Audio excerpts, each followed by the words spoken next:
tapi saya boleh dong tapi tahu dari beberapa peserta untuk memperkenalkan diri. Silakan siapa yang mau memperkenalkan diri terlebih dahulu. Saya buka kesempatan yang mau memperkenalkan diri dahulu. Silakan.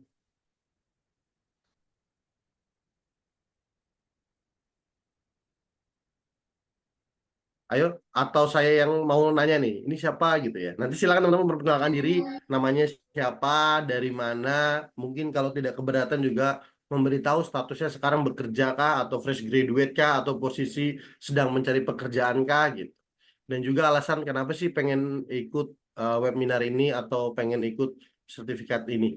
Oke, mungkin saya coba mulai dari Mas Aldi Nopiansyah kali ya. Silakan Mas Aldi.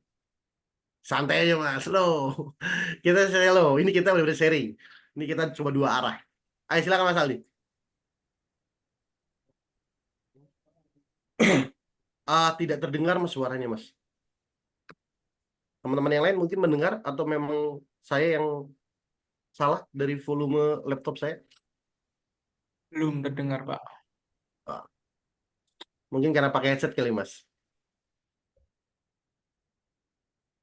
Pakai handset ya tidak bisa dengar kau, Pak. Ayo silakan Mas Aldi. Coba Mas Aldi. Belum ada suaranya.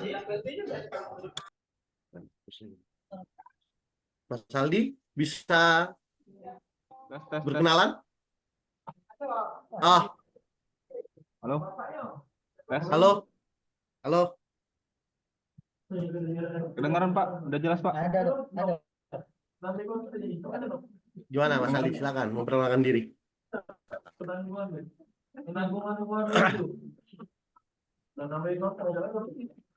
Oke, kita skip dulu aja deh. Halo, Boleh halo. Mas Nanang Halo? Kusim. Mas Aldi Halo? udah suaranya udah bisa? Udah ya? Udah ya? Udah. Oke, silakan Mas Aldi dulu deh. Assalamualaikum warahmatullahi wabarakatuh. Waalaikumsalam warahmatullahi wabarakatuh. Selamat pagi. Eh, Pagi, perkenalkan nama saya Aldi Nopiansa. Untuk asal saya dari Kabupaten Ogan Komering Ilir di Provinsi Sumatera Selatan. Pekerjaan sekarang di BPN, Badan Pertanahan Nasional. Badan Badan Penahanan Pertanahan Nasional. Nasional Iya, Kabupaten Ogan Badan Komering. Pertanahan Nasional. Tapi Ya. ikutnya K3 Konstruksi nih. Keren nih. Coba. Boleh boleh tahu nggak nih Mas? Boleh tahu nggak nih Mas? Untuk alasan ikut untuk ngambil sertifikat K3 mungkin untuk persiapan aja, mungkin nanti kalaupun ada kerjaan-kerjaan lain kan itu biasanya dibutuhkan K3 itu.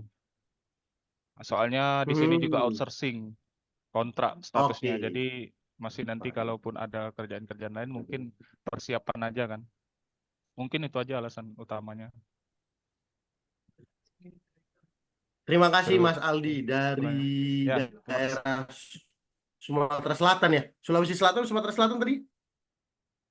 Sumatera Selatan. Sumatera Selatan, Sumsel. Ya, Sumsel. Berarti oke, terima kasih Mas Aldi. Mungkin Terima silakan kasih. yang lain. Nah, ini kan ini nih kenapa saya mau memulai aktivitas kita itu dari perkenalan karena membuktikan bahwa diskusi kita pada hari ini itu tidak hanya di satu daerah, tidak hanya di satu titik, tapi bisa jadi ini benar-benar dari seluruh daerah yang ada di Indonesia untuk sharing di sini. Kenapa saya bilang sharing? Karena saya berharap saya juga mendapatkan masukan dan juga mendapatkan sudut pandang yang lebih luas dari teman-teman lainnya gitu. Di sini kita cuma sharing session aja teman-teman. Jadi kita diskusi saja, tidak satu arah. Karena saya juga mungkin membutuhkan informasi tambahan atau nanti teman-teman ada yang memiliki sudut pandang lain, saya sangat terbuka untuk itu. Nah, tadi kita sudah buka dari Mas Aldi. Mas Aldi tadi itu ternyata stay-nya dari Sumsel. Kalau saya singkatnya nih, saya dari daerah Tangerang. Nah, sekarang saya pengen tahu lagi mungkin boleh Mas Kevin kali ya, Mas Kevin Kebarek.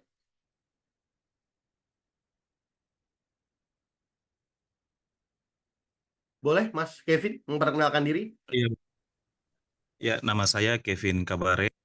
Asal saya dari Papua, Jayapura.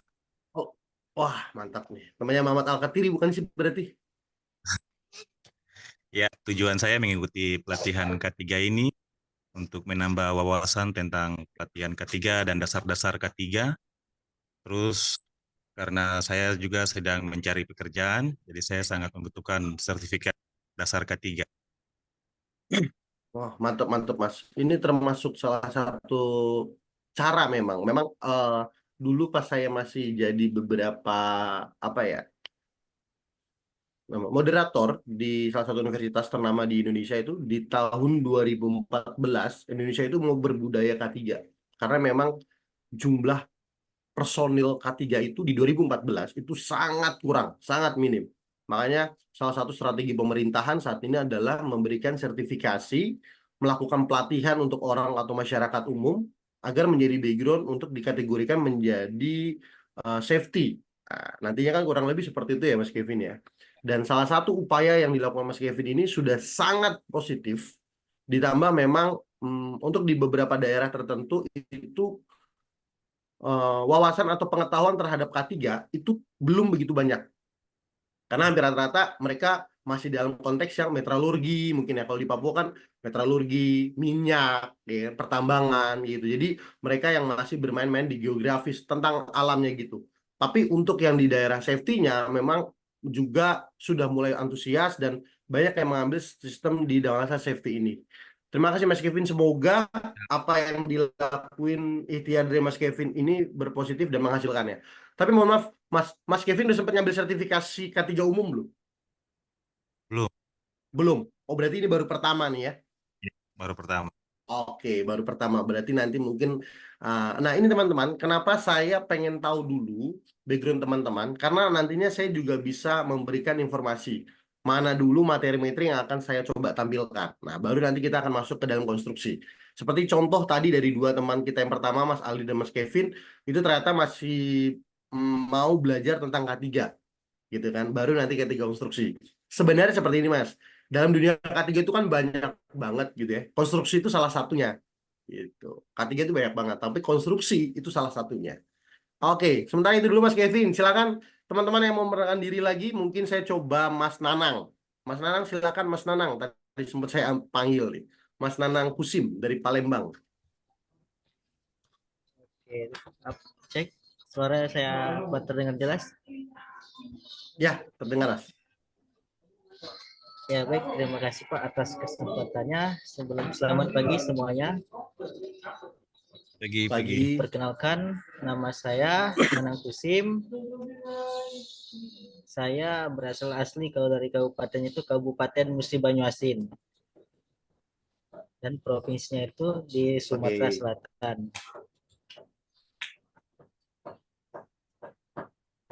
Nah, kemudian kalau ditanya kenapa alasan mengikuti K3 ini? Mati aku. Yang pertama,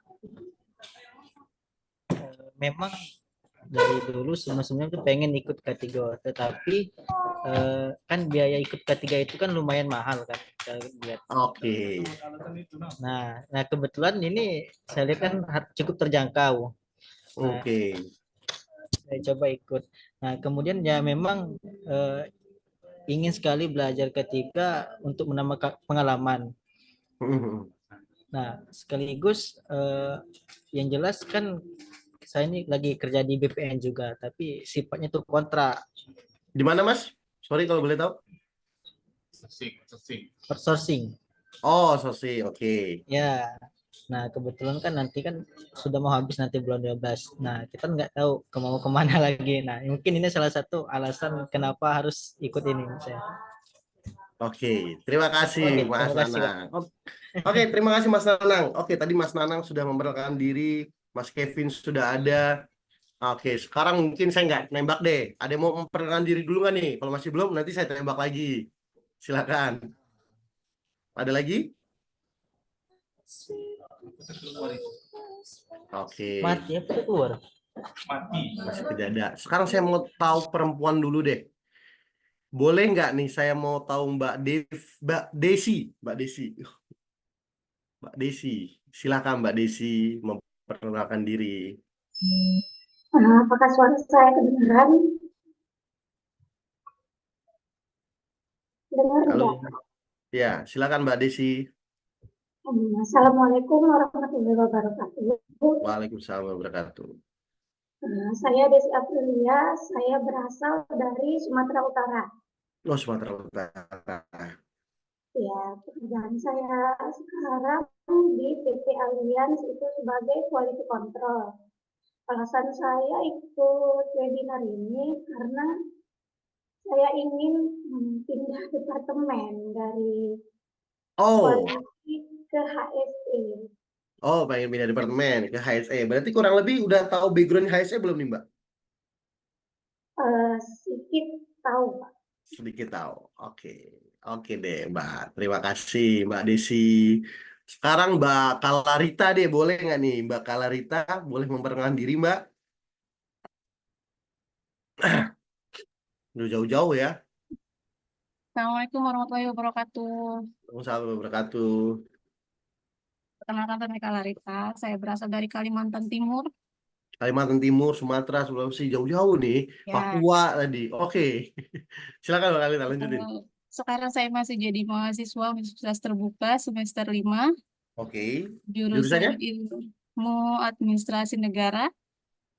Administrasi negara belajar K3. Oke. Alasan untuk ikut ini itu untuk nambah wawasan, Hmm. pengetahuan, untuk nambah teman-teman baru kayak sekarang. Oke, terima kasih Mbak Karlita. Um, Oke, Mas Zulfian, boleh deh, Mas Zulfian. Nanti habis itu kita coba mulai masuk ke materi deh. Mas Zulfian. Halo, selamat pagi. Selamat pagi, Mas Zulfian. Halo, perkenalkan nama saya Zulfian, asal dari Jakarta. Ah, Dan untuk saat ini saya lagi proyek di Sumatera Utara di Medan ini, Pak. oke. Kalau boleh tahu di bagiannya apa, Mas? Saya sebagai QC Inspector, Pak. QC. Ya, QC Inspector. Oke. Hmm, Berarti Jadi emang punya saya pikiran mau geser ke HSE kah? Atau pengen nambah wawasan aja? Atau biar punya nambah sertifikatnya? nambah wawasan, Pak, karena kan di setiap proyek juga harus bisa HSE-nya juga, Pak ya. Jadi Betul, hanya kita betul. bukan hanya sekedar mengawasi saja, kita juga Betul, harus menjaga dari segi safety-nya juga. betul, betul, betul. Oke, Ya, terima bersama. kasih Mas Zulfian. Oke, ada lagi? Oke. Ada lagi yang mau memperkenalkan diri? Saya sangat terbuka. Kalau misalkan tidak ada lagi, oh mungkin Mas Marinus kali ya. Saya mau tahu satu lagi. Mas Marinus, boleh memperkenalkan diri Mas Marinus? Siap, Pak. Terima kasih atas waktu. Selamat siang, Pak. Siang, Selamat siang. siang, Pak. Ini di Papua sudah siang, Pak. Jam Oh ya, 12.20. selamat siang. Jadi, ya, Siap Mas. jadi saya belum Sama siang, kayak Pak. Mas Kelvin tadi ya, di Papua juga ya.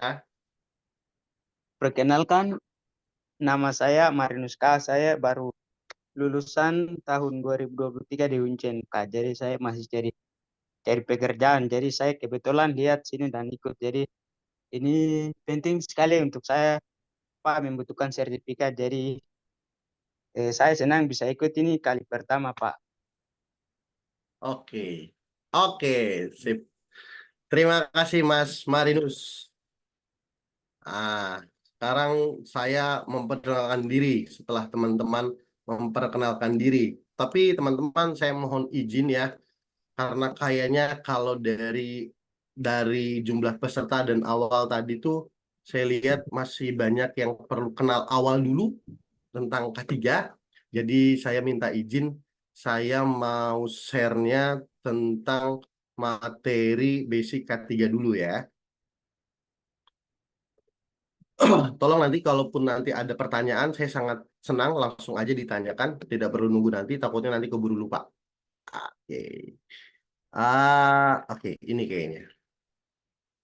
Apakah sudah terlihat dengan jelas, teman-teman? Pak, sudah jelas, Pak. Terlihat ya? Oke. Kalau sudah terlihat, saya mau coba memperkenalkan diri dulu, gantian, biar nggak curang, karena tadi teman-teman sudah pada memperkenalkan diri. Oke. Bismillahirrahmanirrahim. Assalamualaikum warahmatullahi wabarakatuh. Perkenalkan, nama saya Albadi Kanta Pradaya. Saya coba mulai dari experience skill saya. Oke, saya memiliki experience skill atau pengalaman bekerja. Saya spesialis job safety analysis, ya. Job safety analysis itu adalah salah satu metode identifikasi bahaya. Jadi teman-teman kalau nanti masuk ke dalam dunia K3 dan menjadi salah satu praktisi K3, teman-teman tuh akan mengidentifikasi dulu bahaya. Gitu. Jadi sebelum kerja kita tuh mesti tahu bahaya ada apa aja sih di sini gitu. Itu namanya mengidentifikasi tuh. Mengidentifikasi bahaya. Bahaya itu ada apa aja sih? Nanti dicari sama kita, dianalisis sama kita. Nah, saya kebetulan menjadi salah satu spesialis di JSA, namanya Job Safety Analysis, di beberapa perusahaan. Yang pertama perusahaan yang pernah saya tempati atau tempat saya bekerja dan belajar adalah PT KHI Pipe Indonesia. Itu adalah salah satu perusahaan piping di mana dia mendistribusikan casing. Kalau pengeboran minyak tuh ada casingnya, ada saluran, ya sederhananya selang untuk nyalurin dari minyak mentah yang ada di dalam bumi setelah di drill di pengeboran lalu ditumpahkan ke atas gitu, disalurin gitu ya. Nah, itu pakai casing namanya pipa. Nah, perusahaan tersebut mendistribusikan dan menciptakan atau menjual produk-produk itu gitu. Jadi dia kategorinya di area migas.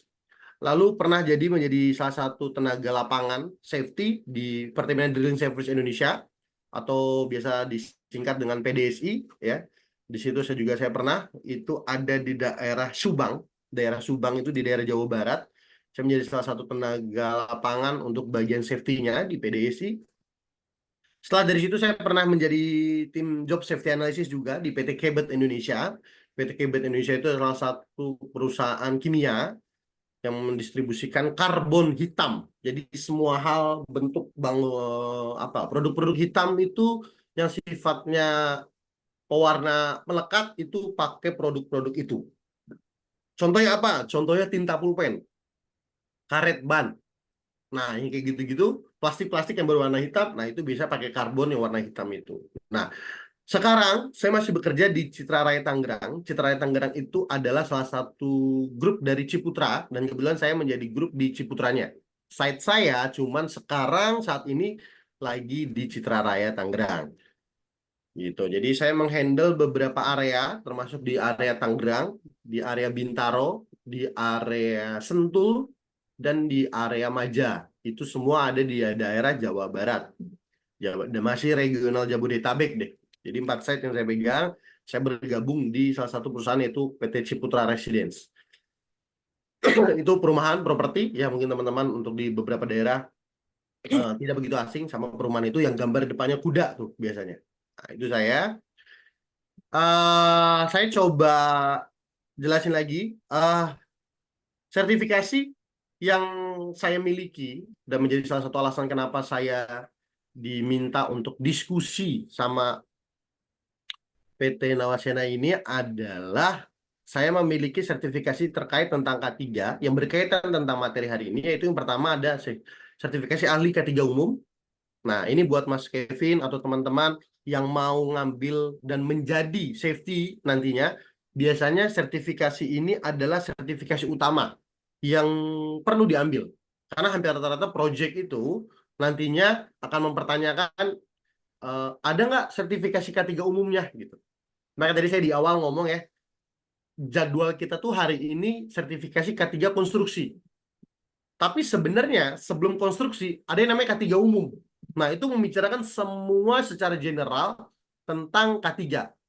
Tapi kalau udah konsentrasi ke konstruksi, nah berarti area pembahasan kita akan masuk ke daerah konstruksinya saja. Makanya nanti saya coba tambahin mix sedikit tentang K3, tapi secara simpel aja, karena waktu kita nggak banyak ya.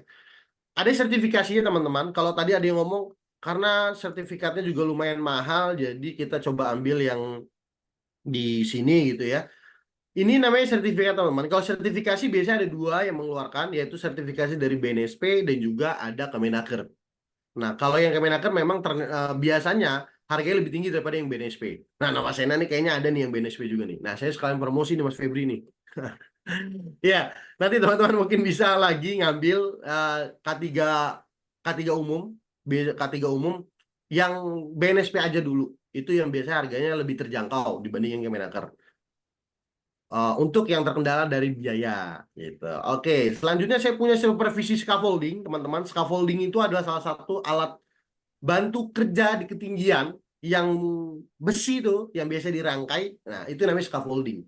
Nah, itu ada sertifikasinya. Nah, saya sudah memiliki dan sedang dalam perpanjangan yang masih berlaku, dan saya memiliki sertifikasi supervisi scaffolding. Lalu saya juga memiliki sertifikasi tentang tenaga kerja bangunan tinggi 2. Ini spesialis untuk mengawasi atau memperhatikan untuk beberapa pekerja yang bekerja di atas ketinggian. Hampir rata-rata pekerjaan konstruksi, tidak menutup kemungkinan pekerjaan manufacturing juga, itu bekerja di area ketinggian. Nah, ini sertifikasinya juga tersedia. Nah, saya sudah mendapatkan itu, dan ini ada juga sertifikasi yang saya ambil, yaitu training for trainer. Seperti saat ini yang sedang saya lakukan, biasanya trainer-trainer yang mengisi materi di beberapa konsultan, itu salah satu syaratnya adalah memiliki sertifikasi ini.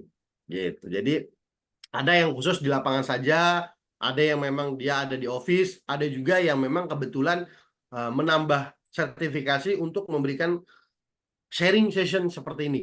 Jadi diskusi seperti ini. Nah, sertifikasinya ada nggak? Ada. Sertifikasi biasanya BNSP. Gitu. Lalu ada basic fire, ini berkaitan tentang kebakaran, teman-teman. Lalu ada HAZOP. HAZOP juga sama, itu adalah salah satu metode untuk mengidentifikasi bahaya, teman-teman. Lalu ada JSA, seperti background kerjaan saya juga memiliki sertifikat itu. Lalu ada vertical rescue, lalu ada K3 konstruksi sesuai dengan materi saya hari ini, dan juga K3 kebakaran kelas C dan D. Karena teman-teman nanti kalau teman-teman sudah masuk ke dalam dunia K3, teman-teman pasti tidak akan asing dengan dunia fire atau kebakaran. Karena biasanya kebakaran itu ada yang include di dalam departemen HSE, ada yang memang departemennya fire sendiri. Tapi di beberapa perusahaan benefit itu biasanya sudah dipisahkan. Tapi untuk di awal mungkin teman-teman itu perlu tahu kalau kebakaran atau tentang fire itu biasanya bergabung dengan K3 murni gitu ya. Jadi kebakaran itu masuk ke departemen HSE doang. Setiap officer juga dituntut bisa melakukan pencegahan kebakaran. Makanya kenapa saya tampilkan juga sertifikasi yang berkaitan tentang materi kita hari ini. Adapun sekarang background pendidikan saya, teman-teman, saya itu lulusan dari Akamigas Balongan, Akademi Minyak dan Gas Balongan. Jadi saya sekolah di akademi yang membahas tentang pengeboran minyak, pengeboran pertambangan, dan lain-lain. Dan jurusan yang saya ambil itu jurusannya benar-benar murni tulisannya Fire and Safety. Gitu. Kalau teman-teman mungkin tidak asing dengan kesehatan masyarakat gitu ya di beberapa universitas tertentu, tapi memang kalau di Akamigas Balongan itu jurusannya memang sudah langsung mencantumkan Fire and Safety. Jadi kita memang benar-benar membahas tentang apa itu safety dan apa itu fire. Jadi 2 poin penting itu banyak dibahas di situ. Walaupun memang kita juga membahas tentang lingkungan, tentang kesehatan sangat sedikit, karena yang agak dominan di jurusan itu membahas tentang safety dan juga membahas tentang kebakaran. Tidak berhenti di situ, teman-teman. Saya coba belajar lagi. Saya belajar di Universitas Jayabaya di daerah Depok, daerah Jawa Barat, tentang teknik kimia. Jurusan saya teknik kimia, tapi saya ngambil spesifikasinya tentang safety. Jadi tetap saya pengen alurnya di dunia K3, dan sekarang saya ngambil jadi di Universitas Jayabaya Depok, spesifikasinya K3 juga, masih di dunia safety. Alhamdulillah itu saya juga sudah selesai, dan sekarang saat ini saya masih juga berstatus sebagai mahasiswa sebenarnya.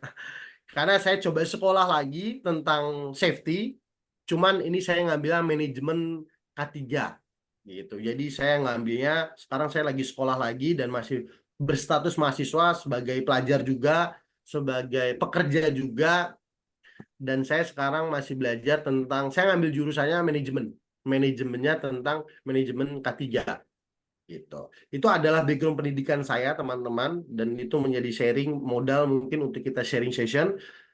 Tapi saya sangat yakin, teman-teman, dengan banyaknya peserta dari berbagai daerah itu memastikan bahwa saya tidak banyak tahu tentang kebiasaan dan tentang karakter-karakter pekerja atau metode kerja di hampir daerah-daerah tertentu. Makanya saya sangat terbuka kalau nantinya mungkin teman-teman yang sudah biasa kerja ke visit kemana, ke luar daerah, atau yang biasa pernah kerja di lapangan di daerah-daerah tertentu untuk membantu saya atau menambahkan apa yang nanti saya tampilkan. tentang ilmu K3 dan komunikasi tentang K3. Karena pada dasarnya teman-teman, saya balikin lagi, karena pada dasarnya teman-teman, dunia K3 itu gini ya, semua orang itu pengen selamat. Saya bisa pastikan itu. Semua orang itu kalau kerja pengen selamat. Tapi sayangnya, di Indonesia, doktrin tentang sebesar apa keuntungan, sebesar apa tentang gaji yang didapat pekerja, itu lebih masuk ke dalam otak dibandingkan saya kerja selamat. Dibandingkan saya memastikan pulang ke rumah dalam kondisi sehat. Karena doktrin yang dipasang itu tentang gimana caranya saya kerja dapat duit banyak. Bukan gimana caranya saya kerja dapat duit banyak dan selamat. Karena pada dasarnya hampir semua manusia membutuhkan sebuah keselamatan. Nah, kita nanti kalau jadi orang K3 itu menjadi salah satu petugas yang wajib mengingatkan pekerja-pekerja ini kalau melakukan tindakan atau perilaku-perilaku yang membahayakan atau yang bisa mencederai mereka. Itu salah satu tugas kita. Jadi sebenarnya agak lucu ya. Padahal kalau kecelakaan yang sakit orang. Kalau jatuh, patah kaki, patah tulang, yang sakit orang. Tapi yang sibuk mengingatkan biar nggak kejadian kecelakaan, itu kita. Sebagai orang K3. Nah, teman-teman yang mau jadi orang K3, itu dulu tuh fondasinya. Jadi nanti tugas kalian itu secara general, bukan hanya sekedar administrasi, bukan hanya sekedar mengingatkan, enggak. Mindsetnya adalah, kalian kerja di salah satu tempat, kalian harus mengingatkan orang-orang agar tidak terjadinya kecelakaan. Poin dasarnya di situ dulu. Nah, bagaimana caranya? Kita perlu menganalisa. Bagaimana caranya? Kita perlu tahu ada bahaya apa saja di situ, kebiasaan apa saja yang membuat orang kecelakaan, dan seterusnya. Itu yang akan kita coba bahas, teman-teman. Sekarang saya coba tutup materi ini, ya. Saya coba buka materi tentang K3 dulu. Oke, ini.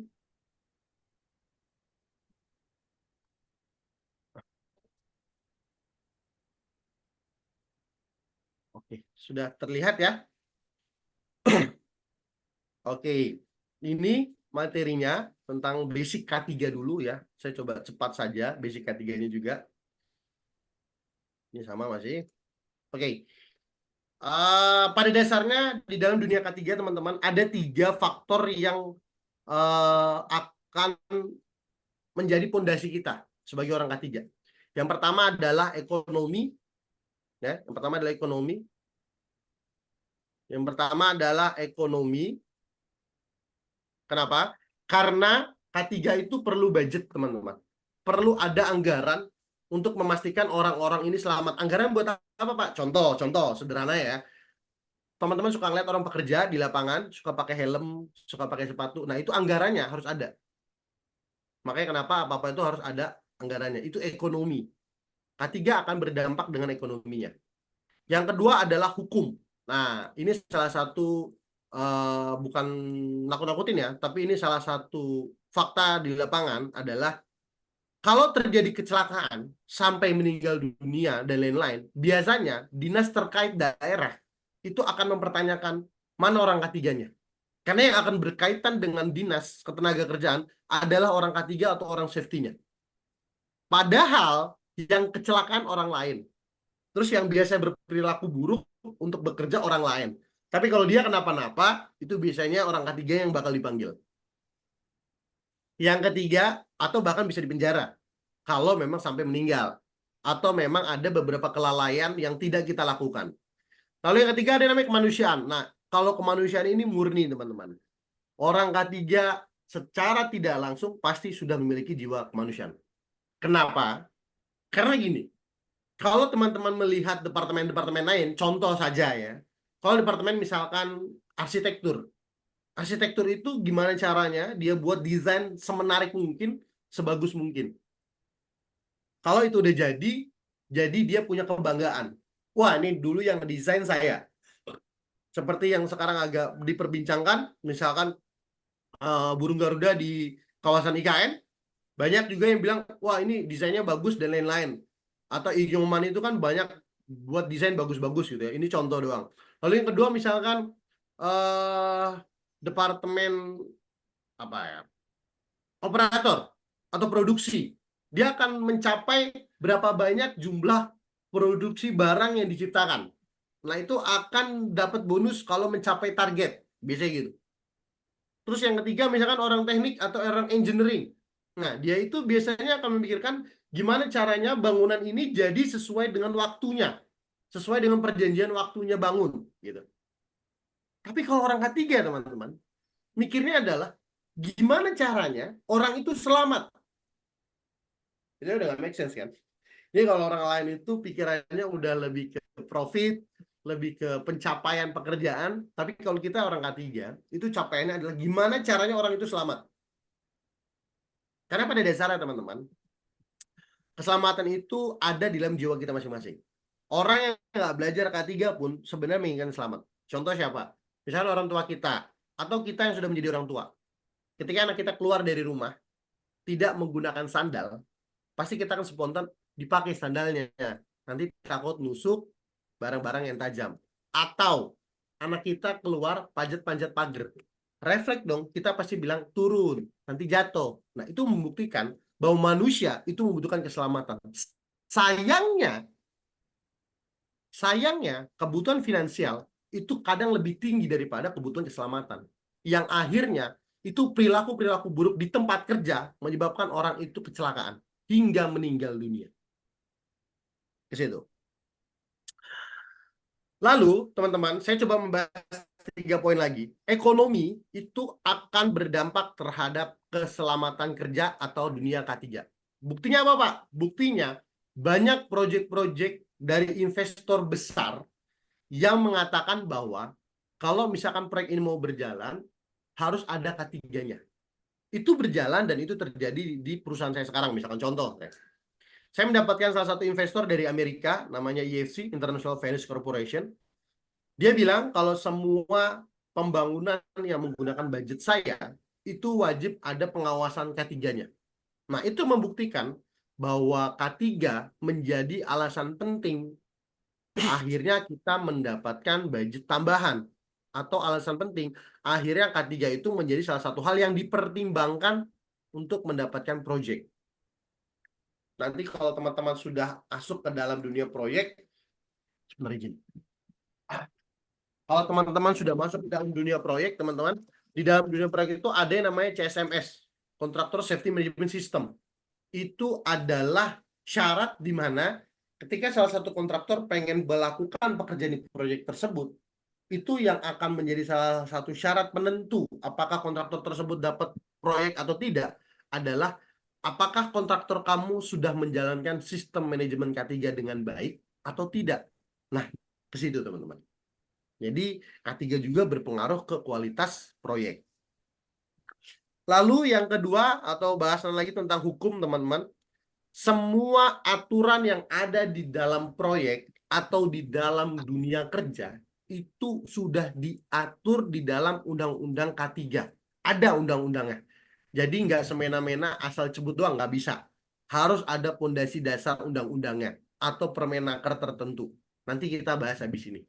Ya, oke, saya next karena saya perlu singkat aja di sini. Nah, ini undang-undang utama teman-teman tentang dasar hukum K3. Teman-teman mau di Indonesia mau dimanapun, ini undang-undang utamanya. Dan ini kita harus hafal di luar kepala, udah. Kalau udah jadi orang K3, yaitu Undang-Undang Nomor 1 Tahun 1970. Nah, ini terus ya. Berlaku untuk semua jenis kegiatan nasional. Jadi semua perusahaan, bisnis apapun pasti butuh K3. Mau dia di rumah sakit, mau dia di migas, mau dia pengeboran minyak, mau dia di tambang, mau dia di pabrik, mau dia di konstruksi, mau dia di mana travel, mau dia di transportasi, mau dia ke lautan, mau dia apapun, semua ada aturan K3-nya. Dan itu diatur di Undang-Undang Nomor 1 1970. Nanti teman-teman mungkin bisa searching-searching saja. Tapi nanti di materi ketiga konstruksi saya kasih tahu ada salah satu website yang sangat mempermudah teman-teman mempelajari tentang aturan-aturan atau dasar hukum undang-undang di dalam negara kita tentang K3. Oke, ini filosofinya standar saja. Setiap tenaga kerja dan orang lain yang berada di tempat kerja mendapatkan perlindungan atas keselamatan. Nah, ini kata undang-undang, bukan kata saya. Jadi setiap orang yang kerja masuk ke dalam dunia kerja atau di area kerja wajib mendapatkan keselamatan. Yang ngomong undang-undang, bukan kita. Jadi kalau nanti perusahaan tidak memenuhi itu, perusahaan tersebut bisa mendapatkan hukuman atau punishment dari siapa? Dari dinas terkait. Dinas terkait itu siapa? Dinas Ketenagakerjaan pemerintah atau daerah. Gitu. Ya udah, ini kewajiban dan hak tenaga kerja. Yang pertama adalah kewajiban pekerjanya memakai alat pelindung diri. Alat pelindung diri itu apa, Pak?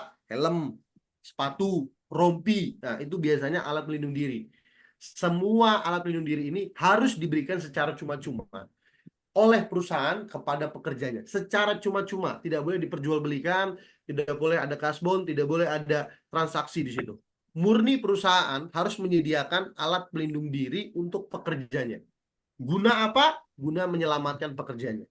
Lalu tugas dari pekerjanya adalah menaati syarat-syarat K3. Ini peraturan yang nanti dibuat oleh teman-teman kalau sudah menjadi orang K3. Cara buatnya gimana, Pak? Nanti akan berdampingan dengan perusahaan. Jadi tergantung kebutuhan perusahaannya. Nah, dan lain seterusnya ya. Ini adalah syarat-syaratnya: mencegah mengurangi kecelakaan, mencegah mengurangi kebakaran, mencegah mengurangi bahaya. Jadi hampir rata-rata itu mencegah, mengurangi. Apa aja yang dicegah dan dikurangi? Bahayanya, kecelakaannya, kejadian-kejadian sampai mengakibatkan kecelakaan, patah tulang, cedera, sampai meninggal. Banyak loh kejadian-kejadian yang sampai menyebabkan kecelakaan itu. Bahkan sampai meninggal. Di tahun ini, alhamdulillah saya mendapatkan report gitu ya dari beberapa teman, rekanan saya kerja. Itu kenapa saya bilang alhamdulillah? Karena setiap kecelakaan yang terjadi itu harus menjadi edukasi atau harus menjadi ilmu agar tidak terjadi lagi. Jadi ada 3 orang meninggal teman-teman di tahun ini dari berita yang saya dapat. Itu rata-rata kenapa?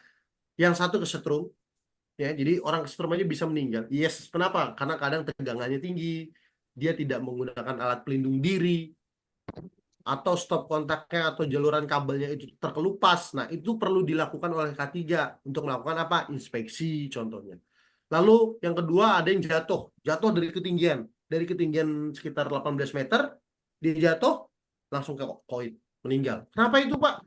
Hampir rata-rata kejadian-kejadian jatuh dari ketinggian. Yang pertama adalah dia tidak menggunakan FBH. Apa itu FBH? FBH adalah full body harness yang biasa dipakai di badan, yang tali-tali dicantolin. Nah, syarat untuk kerja ketinggian seperti sertifikasi yang saya miliki dapat itu, sebenarnya itu adalah untuk kerja di atas wajib menggunakan full body harness. Tapi kenapa sih, Pak, pekerja nggak mau? Yes. Kenapa? Karena dia kadang udah biasa saya ngerjain ini, jadi nggak perlu lagi pengaman-pengaman. Saya ngerasa udah senior, udah berbelas-belas tahun saya ngerjain kayak gini. Gitu. Kendala salah satu orang K3 itu pasti akan ketemu dengan karakter-karakter pekerja atau orang yang seperti itu. Apakah saya pernah? Pernah. Saya pernah mendapatkan pekerja seperti itu. Jadi waktu itu saya kayaknya baru lulus kuliah gitu ya. Saya negor orang bekerja di atas ketinggian. Saya bilang, Pak, itu produk body harusnya diambil, Pak. Dipakai, Pak. Jangan kayak gitu, nanti bisa jatuh. Padahal platformnya atau alat kerja dia, scaffoldingnya, itu aman. Tapi dia tidak menggunakan full body harness, padahal di atas. Akhirnya saya hentikan. Saya bilang, stop dulu, Pak. Jangan kerja dulu. Temennya suruh ngambil full body harness untuk ke kantor, habis itu dipakai. Rencananya gitu. Tapi udah, Pak, ya, jangan sampai ngelanjutin pekerjaan ya, karena Bapak nggak pakai full body harness. Akhirnya saya tinggal, teman-teman. Saya tinggal keliling ke tempat area lainnya, dan benar saja, tidak menutup. Terus dia bilang gini ya, ingat sahabatnya, sebelum saya tegur tuh, kita debat dulu, dan dia mengatakan seperti ini, dan saya tidak bisa menjawab itu. Dia bilang gini, Mas itu baru ya di sini. Saya itu udah 13 tahun kerja kayak gini. Saya nggak pernah pakai alat-alat kayak gitu. Ini aman-aman aja saya. Mas baru kerja udah nyuruh-nyuruh saya stop kerja. Nyuruh saya pakai pekerjaan. Demi Allah, saya pernah digituin. Saya bisa apa? Dia ngerasa dia senior. Dia ngerasa dia udah biasa kerja. Karena pas ditegur, dia kayak gitu. Dan apa yang terjadi, teman-teman? dia jatuh, kakinya patah, saya menyampiri, saya menangani, karena salah satu tugas safety officer itu adalah menangani orang yang kecelakaan. Akhirnya dalam hati saya ngomong apa? It's a bullshit. Mana 13 tahun kamu yang bilang kamu pengalaman? Mana 13 tahun kamu yang kamu bilang kalau kamu sudah biasa kerja ketinggian? 13 tahun itu sepersekian detik untuk orang jatuh dari atas ke bawah yang mengakibatkan kaki dia patah tulang. Dan kita akan sering ketemu keadaan-keadaan seperti itu, teman-teman. Makanya kenapa di dalam dunia K3 itu yang diperlukan adalah kedisiplinan dan juga konsistensi kita untuk mengingatkan agar tidak terjadi hal-hal yang tidak diinginkan. Ini simple aja, ini peraturan-peraturannya ada di 1970. Nanti teman-teman takutnya bingung, nanti teman-teman bisa buka saja. Oke, ini masih isi peraturan-peraturan, teman-teman. Nah, ini pengertian dasarnya, teman-teman. Apa sih K3 itu? Filosofinya, suatu pemikiran dan upaya untuk menjamin keutuhan dan kesempurnaan baik jasmani maupun rohani tenaga kerja khususnya pada manusia hasil karya budaya. Nah, ini adalah pengertian-pengertian sendiri, pengertian tentang K3 ya. Pada dasarnya yang saya simpulkan yang tadi, teman-teman, gimana caranya pekerja itu bekerja dengan keadaan selamat dan aman.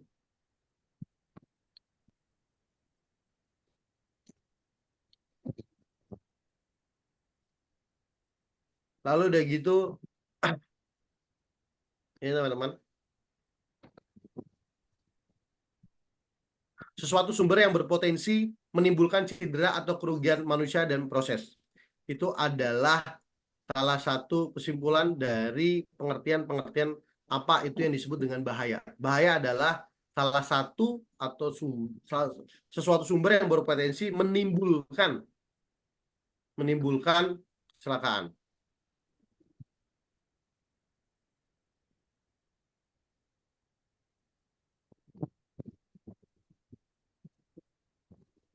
Bentar nih. Oke.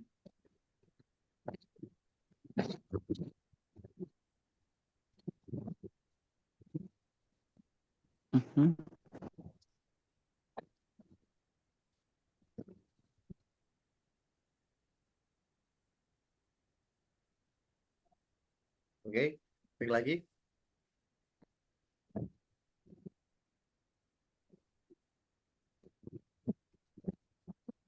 Oke, ini adalah data dari BPS ya, Badan Pusat Statistik.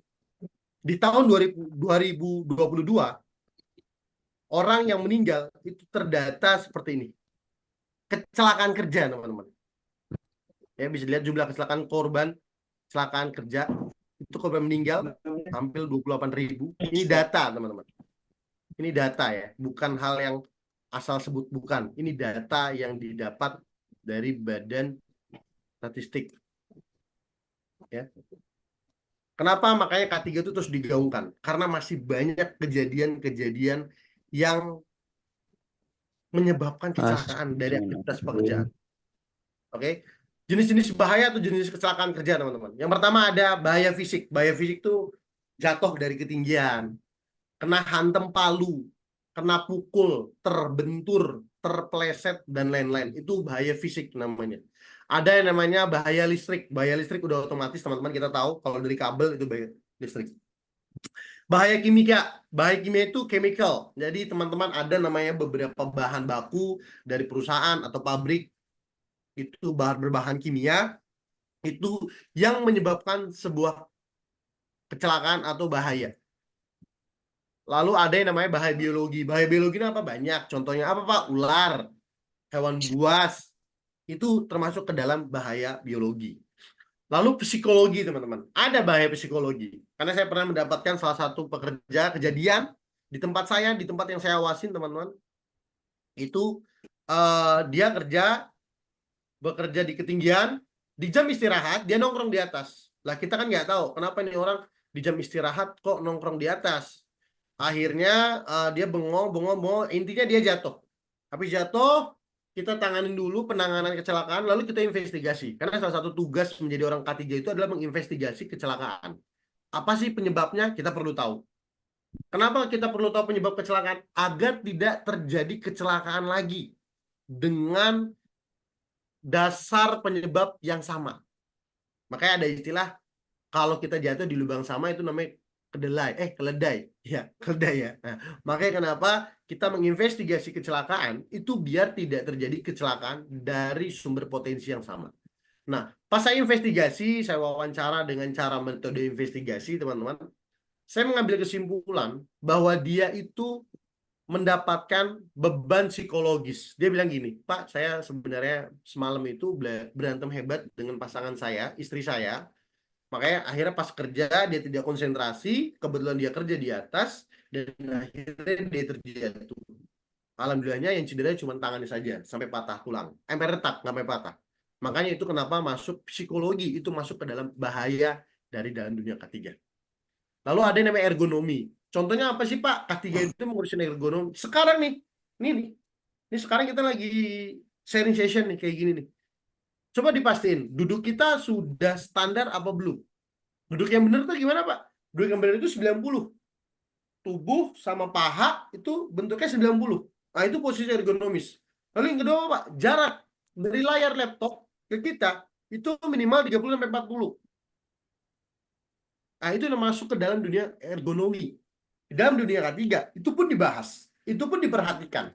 Makanya pekerja yang masuk ke dalam dunia ketiga itu masuk ke dalam dunia kerja itu wajib diperhatikan keselamatan dan kesehatannya oleh para petugas K3. Makanya kenapa di perusahaan-perusahaan benefit posisi K3 itu bisa dibilang agak harus didewakan, harus ditinggikan. Maka kenapa keluar istilah safety first. Kenapa orang K3 itu perlu dapat dukungan dari top manajemen atau dapat dukungan dari petinggi tertentu di perusahaan tersebut. Kenapa Pak? Karena kalau cuma diposisikan biasa saja, dia tidak akan didengarkan.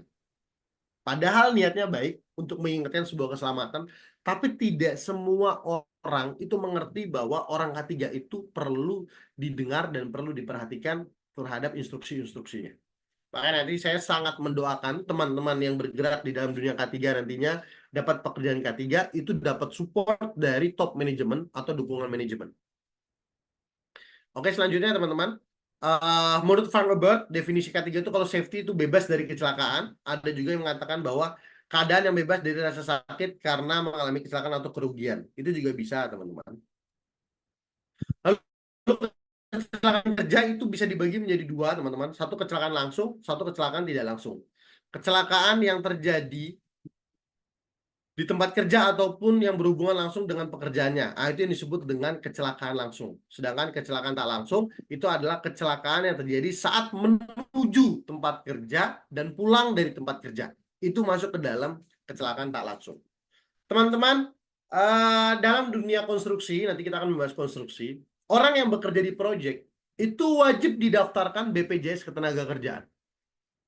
Kenapa Pak BPJS Ketenagakerjaan itu? BPJS Ketenagakerjaan itu tidak hanya membahas tentang, kita kan identik BPJS itu bahas tentang kesehatan aja ya. Enggak. Kalau di dalam dunia konstruksi, dalam dunia K3, BPJS ada yang namanya BPJS Ketenagakerjaan. Di mana proyek yang akan kita jalankan atau tempat kerja yang kita tempati untuk bekerja itu harus mendaftarkan diri kepada pihak BPJS terkait. Kenapa Pak? Karena kalau terjadi hal-hal yang tidak diinginkan, contohnya kecelakaan, itu semua pekerjanya, semuanya otomatis akan diasuransi oleh BPJS Ketenagakerjaan. Siapa yang ngurus itu? Yang ngurus itu kalau nggak HR manajemen adalah HSE. Karena HSE akan berkaitan tentang pendaftaran BPJS Ketenagakerjaan. Kenapa Pak itu perlu didaftarkan? Karena banyak kejadian teman-teman, di mana terjadi kecelakaan kerja, masih banyak beberapa rumah sakit yang nunggu administrasi dulu baru bisa ditanganin. Nah, jangan sampai kejadian seperti itu.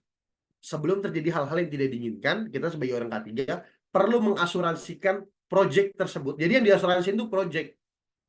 Tapi kalau yang kita asuransiin proyek BPJS Ketenagakerjaan, otomatis seluruh pekerja yang ada di dalam proses atau proyek tersebut sudah otomatis tercover oleh BPJS Ketenagakerjaan. Makanya kenapa BPJS Ketenagakerjaan itu wajib didaftarkan sebelum mulainya project atau di awal project. Gitu. Singkat lagi, saya lanjutin. Kecelakaan kerja itu penyebabnya dua, teman-teman. Ada yang namanya unsafe action, ada yang namanya unsafe condition. Ini kita harus hafal di luar kepala ini. Jadi orang K3 itu ini harus hafal di luar kepala. Ya. Penyebab kecelakaan kerja itu ada dua. Yang pertama adalah unsafe action dan juga unsafe condition. Unsafe action adalah tindakan atau perilaku manusia yang menyebabkan kecelakaan. Kalau unsafe condition itu adalah kondisi kerja yang menyebabkan kecelakaan. Nah, sekarang coba saya boleh nanya nggak nih sama Mas Zulfian, ada di tempat? Oke, kayak nggak ada nih. Mungkin Mas Nanang. Mas Nanang, boleh nggak nih sebutin contoh unsafe action?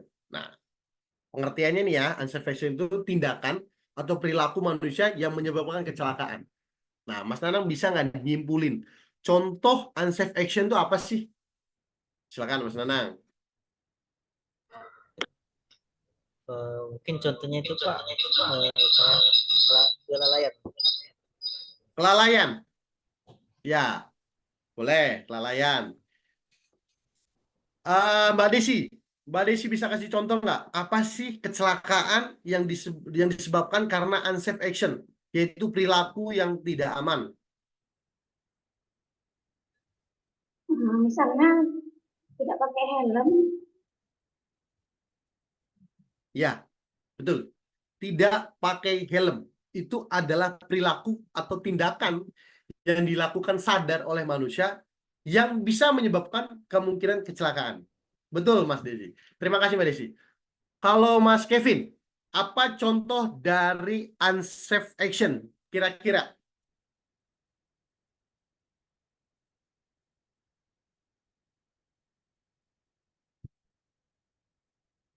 Mungkin kurangnya memakai Mas. safety, Gimana, Mas? kurangnya memakai safety perlengkapan sehingga menyebabkan Oh, kecelakaan. kurangnya pakai APD.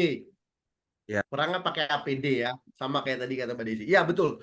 Jadi teman-teman, perilaku unsafe action itu adalah perilaku yang sebenarnya disadari dan kita yang melakukan itu yang menyebabkan kita kecelakaan. Itu unsafe action. Contohnya apalagi Pak? Bercanda. Itu bercanda, itu perilaku yang biasa menyebabkan kita kecelakaan. Lalu apa? Bergurau pada saat pekerja-pekerja di waktu yang genting. Itu juga menyebabkan sebuah kecelakaan. Nah, kalau unsafe condition, itu adalah kondisi area kerja yang menyebabkan pekerjaan itu kecelakaan. Contohnya apa, Pak? Coba saya ngasih contohnya. Contohnya, area yang berantakan. Bisa buat orang kesandung. Akhirnya dia terjatuh. Contoh kedua apa? Adanya tumpahan minyak di bawah yang akhirnya menyebabkan orang terpleset. Nah, itu salah satu kondisi yang tidak aman. Terus contohnya lagi apa? Ada kren, ya, kren, alat bantu, alat berat yang biasa ngangkat material berat, tong atau segala macam, itu yang diangkat tapi tidak dilanjutkan pekerjaannya. Jadi menggantung aja di atas. Nah, itu kondisi yang tidak aman. Akhirnya kalau kayak gitu, area bawahnya harus dibarikade atau dibatasi agar tidak menjadi lalu lalang. Karena kalau menjadi lalu lalang, ada potensi barang itu terjatuh, bisa jadi itu menjadi kecelakaan. Itu kondisi-kondisi tidak aman. Kalau unsafe action, itu perilakunya yang menyebabkan kecelakaan. Sederhananya seperti itu, teman-teman. Oke, faktor orang kecelakaan itu apa sih? Apakah hanya karena tidak menjalankan prosedur K3? No. Faktor orang kecelakaan itu ada beberapa faktor. Yang pertama, tidak tahu. Karena dia tidak tahu, jadi dia itu berperilaku yang menyebabkan kecelakaan. Contohnya apa? Dia nggak tahu kalau ternyata di situ ada terkelupasnya kabel.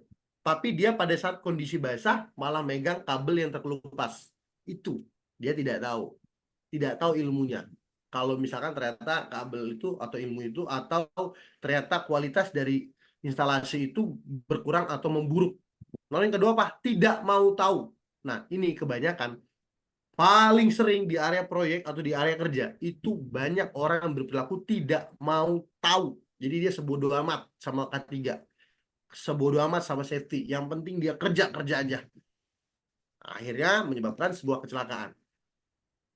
Nah, orang-orang seperti ini biasanya agak bebel kalau bahasa saya. Susah banget dikasih tahu. Makanya harus ada beberapa tindakan yang terus-terus dikasih tahu ke mereka. Kalau udah bebel banget, susah untuk dikasih tahu, tidak salah dan tidak menutup kemungkinan dia untuk diberikan SP atau didiskusikan kepada pihak terkait, HRD terkait, untuk diberikan teguran langsung oleh HRD. Karena bisa menyebabkan contoh bagi pekerja-pekerja lainnya yang akhirnya perilaku unsafe action itu makin merebak atau makin meluas karena perilaku-perilaku orang seperti itu. Itu. Yang ketiga adalah orang yang merasa berpengalaman. Nah, ini seperti cerita saya di awal tadi. Karena dia ngerasa dia udah berpengalaman, dia udah berbelas-belasan tahun katanya bekerja, jadi dia ngerasa dia udah jago gitu. Pada akhirnya sekian detik saja orang untuk jatuh dan kecelakaan. Yang akhirnya puluhan tahun atau berpuluh-puluh tahun atau belasan tahun yang dia lakukan itu bullshit. Nggak ada artinya. Kalau udah kecelakaan, kecelakaan aja. Syukur-syukur nggak sampai meninggal. Banyak orang yang tidak berpikir bahwa kecelakaan kerja itu menyebabkan kerugian terhadap keluarganya. Saya selalu mengatakan seperti itu. Kalau saya lagi ngumpulin briefing, ya, briefing pagi-pagi kepada pekerja, itu saya bilang, kalau kamu cuma menganggap sebuah kecelakaan itu adalah luka yang bisa diobati, atau beberapa kerugian rusaknya organ tubuh yang bisa diperbaiki, itu salah. Contohnya apa? Contohnya gini. Di tempat kerja saya itu banyak beberapa pekerja atau biasa orang nyebut kuli. Saya bilang gini, sampel aja ya Pak. Kamu kerja dibayar berapa? Sehari misalkan 100.000, biar kita gampang hitungnya. Sehari kamu kerja dibayar berapa? 100.000. Oke, ambil contoh. Kamu jatuh dari ketinggian, gak usah tinggi-tinggi. Dari 2 meter atau 3 meter deh. Terus kamu menyebabkan kaki kamu kekilir. Kamu jatuh terus kekilir. 2 meter lah. Kalau 3 meter kayaknya lumayan retak lah itu. 2 meter lah. Terus kaki kamu kekilir. Sampai akhirnya kamu tidak bisa bekerja. Bayangin. Kamu harus istirahat 4 hari atau 5 hari. Secara tidak langsung, kamu tidak dibayar 500.000. Yang kalau di daerah kita, Pak, mungkin kalau di Papua 500.000 itu sedikit ya. Karena harganya lumayan tinggi gitu ya. Tapi kalau di daerah kita, Pak, di daerah Jabodetabek, 500.000 itu mungkin bisa buat beli beras, bisa buat bayar SPP anak, bisa buat beli beberapa kebutuhan hidup. Jadi kalau kamu berpikir orang kecelakaan itu ya udah orang kerja kecelakaan nanti juga sembuh, kamu salah. Kerja kecelakaan, secara tidak langsung kamu tidak bisa beli beras lebih banyak. Kamu mungkin tidak bisa membiayai anak kamu sekolah. Kamu mungkin tidak bisa lagi jadi memenuhi kebutuhan rumah tangga. Jadi kalau dipikir sederhananya, kerja ya udah kerja, pulang-pulang. Itu setahu saya kerbau juga gitu. Kerbau juga gitu di sawah. Dia kerja doang, selesai kerja juga dia bayar, dikasih makan dia sama yang punya kerbaunya. Tapi kerja nggak sederhana itu. Saya bilang ke mereka, kerja itu, kalaupun kamu mencapai target, yang mendapatkan bonus itu perusahaan. Kalaupun kamu capai target, yang mendapatkan nilai baik itu perusahaan. Kalau kamu kenapa-napa, apa yang bisa diperlakukan? Kalau kamu udah nggak berfungsi di tempat kerja kamu akan digeser. Itu fakta yang nggak bisa dibantah. Itu fakta yang nggak bisa dibantah. Kalau kamu cacat karena jatuh kecelakaan, selesai kamu. Ambil contoh pemain bola deh, masih banyak beberapa pemain bola misalkan di Indonesia. Dia kayak kekilir, berapa banyak sih perusahaan atau klub yang mendampingi sampai dia recovery. Kalaupun habis itu recovery, kualitasnya nggak membaik, nggak akan diperpanjang kontraknya. Makanya kenapa yang memikirkan sebuah keselamatan itu biasanya justru yang dikucilkan, seperti kita, orang K3. Makanya yang suka saya doktrin ke pekerja-pekerja adalah ketika kamu bekerja dan kamu mencapai satu pencapaian, yang kamu hanya dapat mungkin tumpuk hore. Duit gaji sesuai dengan perjanjian. Tapi kalau kamu mengalami kecelakaan, yang rugi adalah kamu dan keluarga. Kualitas kerja kamu akan menurun, trauma kamu akan naik. Bayangin, orang jatuh misalkan dari lantai 5, anggaplah dia sembuh setelah patah tulang. Menurut bapak-bapak, ibu-ibu, dia punya trauma apa tidak? Pasti dia punya trauma. Apakah trauma itu sederhana untuk disembuhkan? Tidak. Dari trauma yang dia miliki, dia tidak bisa bekerja lagi dengan kualitas yang baik, atau misalkan dia cacat, apakah perusahaan akan tetap mempekerjakannya? Mungkin ada yang gitu. Tapi kemungkinan besar, kamu akan diganti. Alhasil apa? Kamu kehilangan pekerjaan. Padahal apa? Kamu bekerja untuk mereka. Makanya kenapa cara mendoktrin saya kepada pekerja-pekerja atau teman-teman adalah biarkan kita memikirkan keselamatan kamu tanpa kamu hantam atau tanpa kamu lawan. Karena murni yang kita butuhkan adalah kamu selamat. Tapi kalau kita ketemu karakter orang yang ini nih, orang tidak mau tahu, dia biasanya bebel dikasih tahu. Pak, pakai helmnya, Pak.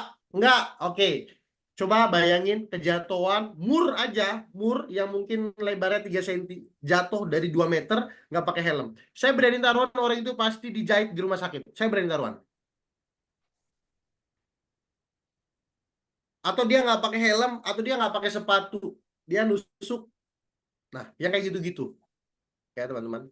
Nah, ini adalah biasanya cara-cara untuk menanganinya. Biasanya apa? Faktor pendidikan. Yes. Faktor pendidikan membuat orang jadi akhirnya tidak tahu bahwa perilaku-perilaku dia itu membahayakan. Solusinya apa, Pak? Dikasih training. Salah satu contoh training apa? Ya ini. Ini salah satu contoh training. Jadi adakan program di mana pekerja itu dapat training session seperti ini. Biar dia juga tahu. Nanti di akhir-akhir kita coba buka bukti-bukti perilaku-perilaku manusia ya. Lo ada knowledge, kemampuan berpikir, training dan pengalaman. Show of long experience. Nah, orang rasa berpengalaman nih. Nah, cara solusinya gimana? Down to earth, tetap membumi. Atau biasanya ya udah, kamu tetap aja berperilaku sebagaimana layaknya manusia, biar kamu tetap selamat. Karena kamu selamat itu yang butuhkan itu bukan diri kamu doang. Ada istri kamu di rumah, ada anak kamu di rumah. Yang berharap kamu pulang dengan selamat. Kita yang jadi anak-anak bayangkan kemudian bapak kita pulang tiba-tiba kaki patah. Atau kita bayangkan tiba-tiba bapak kita pulang dikasih tahu temennya kalau bapak kita meninggal gara-gara kecelakaan. Kalau kita jadi anak. Kalau kita jadi bapak, bayangkan kita kecelakaan, akhirnya anak istri kita nangis. Kalau kita jadi bapak, kita pulang dalam keadaan amit-amit meninggal, akhirnya istri kita janda, anak kita jadi tidak memiliki bapak, yang tidak menutup kemungkinan penghasilannya akan hilang, dan kita tidak tahu bagaimana kualitas kehidupan dia berikutnya. Kalau kita berpikir sejauh itu dalam menjalankan K3, prosedur apapun akan mudah dijalankan. Kenapa saya sedikit membuka ini dulu? Karena ini adalah mindset kita dulu untuk menjadi praktisi K3 dulu. Jadi kalau berpikir orang K3 itu cuma sekedar muter-muter keliling proyek ya. Jadi dikenalnya itu seperti itu Mbak, Mas. Nanti kalau teman-teman udah kerja pasti Mas akan dibilang, "Ala orang K3 nggak jelas, kerjanya muter-muter proyek doang, kayak polisi, cari-cari kesalahan orang." Akan dianggap seperti itu. Padahal kita memang mencari kesalahan mereka untuk kita ingatkan agar dia tidak berperilaku seperti itu. Agar dia menggunakan helmnya. Agar dia menggunakan peralatan kerjanya dengan aman. Sebenarnya kalau mau cuek, kalau lo mati, yang mati lu. Kalau mau cuek, kalau lu patah tulang, yang patah tulang lu, bukan gua. Tugas gua nggak ngerasain sakit apa-apa. Gua cuma ngingetin doang. Yang patah tulang yang sakit lu, kagak bisa jalan lu, kagak jadi kerja lu. Meninggal, jadi yang meninggal lu. Keluarga lu yang sengsara. Gua mah kagak ngapa-ngapain, kagak kenapa-napa. Makanya kenapa jadi orang K3 itu mindsetnya harus dibenarkan dulu. Jadi sengaja saya tidak memberikan banyak banget teori-teori tentang sistem manajemen K3. Karena teman-teman bisa dapat dengan cara lain atau teori-teori belajar. Sekarang gampang banget belajar-belajar kayak gitu. Tapi mindsetnya itu harus dibangun dulu untuk menjadi praktisi orang K3. Itu dulu yang pertama. Kalau menurut saya. Oke. Ini adalah beberapa contoh, makanya ada tulisannya, quote saya tulis nih, kecelakaan kerja tidak akan pernah libur atau melihat jenis pekerjaan, karena bahaya atau kematian tidak pernah mengenal hari libur, atau tidak pernah mengenal memilih pekerjaan. Pertanyaan sederhananya gini, dan fakta yang nggak bisa dibantah lagi. Saya alhamdulillah ambil sertifikasi nasional yang saya dapatkan, yang bersertifikasi ya, itu 9. Saya mendapatkan sertifikasi internasional 2. Saya menjalankan pendidikan hampir 3 kali di universitas yang berbeda. Materi tentang K3. Tapi apakah saya tidak pernah kecelakaan? Saya pernah kecelakaan. Jadi kalau kalian bilang, K3 kecelakaan itu cuma buat orang-orang yang berperilaku buruk, cuma buat orang-orang yang tidak menjalankan K3, salah. Karena saya juga mengalami kecelakaan. Dan untuk teman-teman tahu, alasan saya pun mengambil pendidikan K3, akhirnya sekarang menjadi salah satu trainer dan lain-lain, adalah ketika saya berangkat kuliah, 2 hari sebelum saya berangkat, teman saya meninggal gara-gara kecelakaan kerja. Dia berangkat kerja, posisi dia lulusan SMA gitu, STM ya, jadi makanya mungkin kemampuan dia kurang tahu. Dia berangkat posisi hujan, posisi basah ya, entah saya tidak tahu apakah basah itu pakaian dan kulitnya. Malam habis maghrib itu kebetulan dia shift, dia kerja di pabrik ya. Malam maghrib itu saya kerja nongkrong bareng sama dia. Jam 9 dia berangkat kerja, jam 11 saya belum bubar nongkrong. Ambulan datang ngasih tahu bahwa teman saya yang tadi barusan nongkrong bareng meninggal. Jadi itu alasan kenapa saya mengambil salah satu pendidikan K3, karena saya tahu rasanya gimana rasanya kehilangan. Karena kecelakaan kerja. Kan nggak masuk akal gitu ya, nongkrong dari maghrib sampai jam 8-an, dia pamit ke rumah, beberes, dia berangkat jam 9, saya hello di pinggir jalan, jam 11-an, tiba-tiba ambulan yang datang bawa dia dalam kondisi meninggal. Pas kita diskusi ngobrol segala macam, oh dia kecelakaan kerja. Dari saya yang awalnya cuma ya udah yang penting kuliah aja gitu, akhirnya saya semangat kuliah. Karena saya nggak pengen kejadian ini dilakukan atau dirasakan oleh orang lain. Oke, selanjutnya teman-teman, ini adalah salah satu biasanya gambaran tentang teori kecelakaan kerja, teman-teman. Biasanya kecelakaan itu kalau udah dilihat di atas air nih, oh ada kecelakaan, oh ada orang jatuh, oh ada orang meninggal, itu baru kelihatan K3 nggak jalan. Padahal sebelum terjadi hal-hal demikian, banyak banget perilaku ini yang tidak terlihat di atas permukaan. Nih, itu yang namanya teori gunung es. Teman-teman kalau nanti belajar K3 umum ada namanya teori gunung es. Ilustrasinya seperti ini teman-teman. Jadi kalau kecelakaan yang kelihatan itu ya di atas air. Ini kan airnya nih ceritanya nih. Di atas air. Tapi perilakunya ini sebenarnya sudah sering dilakukan. Tapi tidak ada yang mengingatkan.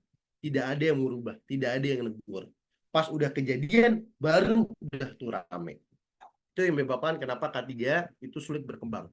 Karena biasanya kejadian-kejadian yang belum terjadi itu diminimalisir atau dimaklumi. Gitu. Ini salah satu teori Van Ebert biasanya. Nah ini ya, kalau satu kematian itu biasanya ada perilaku kecelakaan ringan, 10 kecelakaan yang dibiarkan. Kerusakan properti yang 30% dibiarkan. Nyaris celaka atau near miss itu lebih tinggi. Dan perilaku manusianya itu hampir 10.000. Jadi ilustrasinya seperti ini teman-teman. Oke, lanjut aja. Ini adalah berita saya ambil, coba contoh. Angka kecelakaan kerja pada tahun 2020 meningkat. Meningkatnya 128% di 2020. 2020 bayangan. 2020. Ini data dari berita ya, saya ambil coba di tahun 2020. Nah, ini saya lanjutkan saja. Nah, ini akan masuk ke sini, teman-teman. Ini adalah kebiasaan yang biasa ada di tempat kerja ya. Nah, ini pekerja naik ketinggian sembarang, nggak ada full body harness, dia oleng sedikit saja, mati dia jatuh ke sini. Ambil contoh jarak dari sini ke sini 3 meter biasanya bangunan, ini 3 meter, ini 3 meter, total 9 meter. 9 meter dia jatuh dari atas ke bawah, ya kita tebak-tebakan aja apa yang terjadi. Ini fakta, ini foto-foto yang suka saya ambil. Lalu yang kedua seperti ini, tidak beda jauh. Dia kerja, tidak menggunakan full body harness, di bawahnya banyak beberapa kayu yang menonjol, ada cross-cross seperti ini, bayangkan dia jatuh. Nah ini, orang motong, Gerindra, tidak menggunakan face shield, jadi kalau di dalam pengelasan itu namanya face shield. Dia akan berfungsi menutupi masker atau muka, gunanya apa? Gunanya menghindari mata biar nggak kena percikan api itu, karena sinarnya bisa merusak kualitas mata. Dan juga bunga api dari gerinda itu biar nggak kena muka. Nah, ini bayangkan dia malah pakai plastik, diikat. Kreatif sih, tapi memang gini biasa kita banyak temuin nanti di perilaku tempat-tempat kerja. Nah, ini biasanya kayak Hulk gitu ya, melebihi kapasitas untuk mengangkat. Banyak nggak Pak? Banyak banget. Teman-teman nanti kalau udah kerja di dalam proyek, di dalam dunia K3, sering banget bakal ketemu perilaku-perilaku manusia seperti ini. Dia akan bilang, udah Pak, biar lebih cepat. Pasti gitu mikirnya. Udah Pak, biar lebih cepat dah kayak gini aja kerjanya. Saya kuat kok ngangkatnya. Yes, sekarang kamu kuat. Tapi yang namanya kayak gini, itu nggak dalam waktu yang cepat. Biasanya nanti waktu berapa lama baru kerasa. Lalu kayak gini ya, kerja ketinggian, pakai tangga biasa gitu, naik dari truk. Dibayangin ada angin kencang aja, roboh nih semua, nih orang jatuh pasti. Nah ini kayak gini, benerin mobil, disanggah ya, nggak pakai dongkrak tapi pakai kayu. Ada orang main bola misalnya di sini, kenain kayu, dar. Atau orang nggak sengaja, apapun itu kemungkinan, akhirnya kayu ini kegeser. Apa yang akan terjadi di orang ini? Ini perilaku, fakta, ada fotonya. Atau seperti ini ya, dia ngerja di atas, maksa gitu ya. Dia pakai tong, ditindih-tindih. Atau kayak gini, dia benerin AC, dibantuin sama temennya ini, dipegangin. Yang ini megangin ini. Bayangin kalau temennya ini misalnya tiba-tiba gatel, atau tiba-tiba dikagetin, atau tiba-tiba apapun kemungkinan yang mungkin ada. Apa yang akan terjadi sama orang ini? Ini perilaku loh, ini foto, berarti kan udah dilakukan. Atau di tempat kerja saya, teman-teman mungkin tahu thinner ya, thinner. Karena saya kerja di properti ya, jadi kayak dia tuh bangun-bangun rumah, tempat saya tuh bangun-bangun rumah, bangun mall, bangun gedung gitu, bangun ruko atau bangun apa gitu ya. Ada perilaku teman pekerja saya, itu teman-teman tahu thinner itu kan beningnya sama kayak aqua ya, maksudnya sama kayak air mineral ya. Itu cuma gara-gara nggak dilapisin tulisan cover kalau misalkan itu thinner, itu lagi capek-capek diminum. Beneran saya nggak mau. Kalau kita normal nih ya, pasti kan bilang, masa iya sih Pak nggak kecium dulu? Pasti kan gitu. Masa iya sih sebelum negak kan pasti kecium Pak kalau bawa thinner? Iya kan itu normalnya. Tapi kan posisi orang kerja, capek, konsentrasi turun. Dahaga banget. Kelihatan ada air, itu tegak sama dia. Jadi kalau dibilang perilaku-perilaku itu tuh sebenarnya sadar apa nggak sadar, itu akan dilakukan, Bos. Makanya kenapa tugas K3 itu mengingatkan dan memberikan notis-notis tertentu untuk kejadian-kejadian seperti itu. Lalu seperti ini teman-teman, lihat ya. Oh ini mungkin kurang bingung ilustrasinya. Nah, sama. Orang kerja di atas. Ini ruko. Nggak ada pegangan apapun. Dia hanya berpegangan hidup sama besi yang dia pegang. Pegangan hidup dia cuma ini doang. Nah ini contoh. Udah nggak pakai helm. Nggak ada full body harness yang dipakai. Dia kerja kayak gini. Nah ini contoh lagi. Orang ketiga. Dia kerja cuma berdiri di sini. Nggak ada pegangan, nggak ada full body harness. Orang-orang kayak gini nih ngejar cepetnya teman-teman. Kalau udah kejadian, baru dia ngerasain. Nah. Oke. Nah ini. Nah. Ya ini seperti contoh-contoh. Nah. Oke. Dan itu semua dari foto-foto tadi biasanya menyebabkan kejadian-kejadian seperti ini. Teman-teman yang bingung ini apa? Ini besi, teman-teman. Ini besi. Ini masuk ke kepala orang. Kondisi gini bisa terjadi kok? Bisa. Dari mana? Dari orang yang tadi naik-naik di atas ya, di bawahnya ada stek besi biasanya. Kalau di foto mungkin nggak kelihatan. Stek besi pas dia jatuh nggak pakai helm, pas banget kena kepala, nusuk kayak gini. Pertanyaan sederhana saya, perusahaan bisa apa sih kalau misalkan pekerjaannya udah kayak gini? Bisa apa perusahaan? Kalau kejadian kayak gini, orang pertama yang bakal dipanggil oleh polisi adalah orang K3. Kamu jalanin nggak prosedur K3-nya? Iya Pak, jalanin Pak. Mana buktinya? Udah di training belum orang ini? Dia beneran pakai APD nggak? Alat pelindung diri? Atau seperti ini? Ini gerindanya. Nusuk ke perut. Kalau saya nggak kasih foto kan akhirnya jatuhnya karangan ya. Cuman kalau kayak gini kan udah bukti nih. Atau kayak gini. Ini masih simple lah. Ini cuma tangan robek. Kalau orang K3 nggak boleh jijik ngeliat kayak gini nanti kalau udah kerja ya. Karena kecelakaan-kecelakaan kayak gini kita yang nanganin. Penanganan pertolongan pertama kecelakaan itu kita. Tapi kalau penyembuhannya itu udah orang medis. Ini orang luka Dinda yang tadi tapi ini biasa berhasil dicabut gerindanya. Jadi dia tinggal lubang ini ya doang nih, gerinda ini tinggal lubang.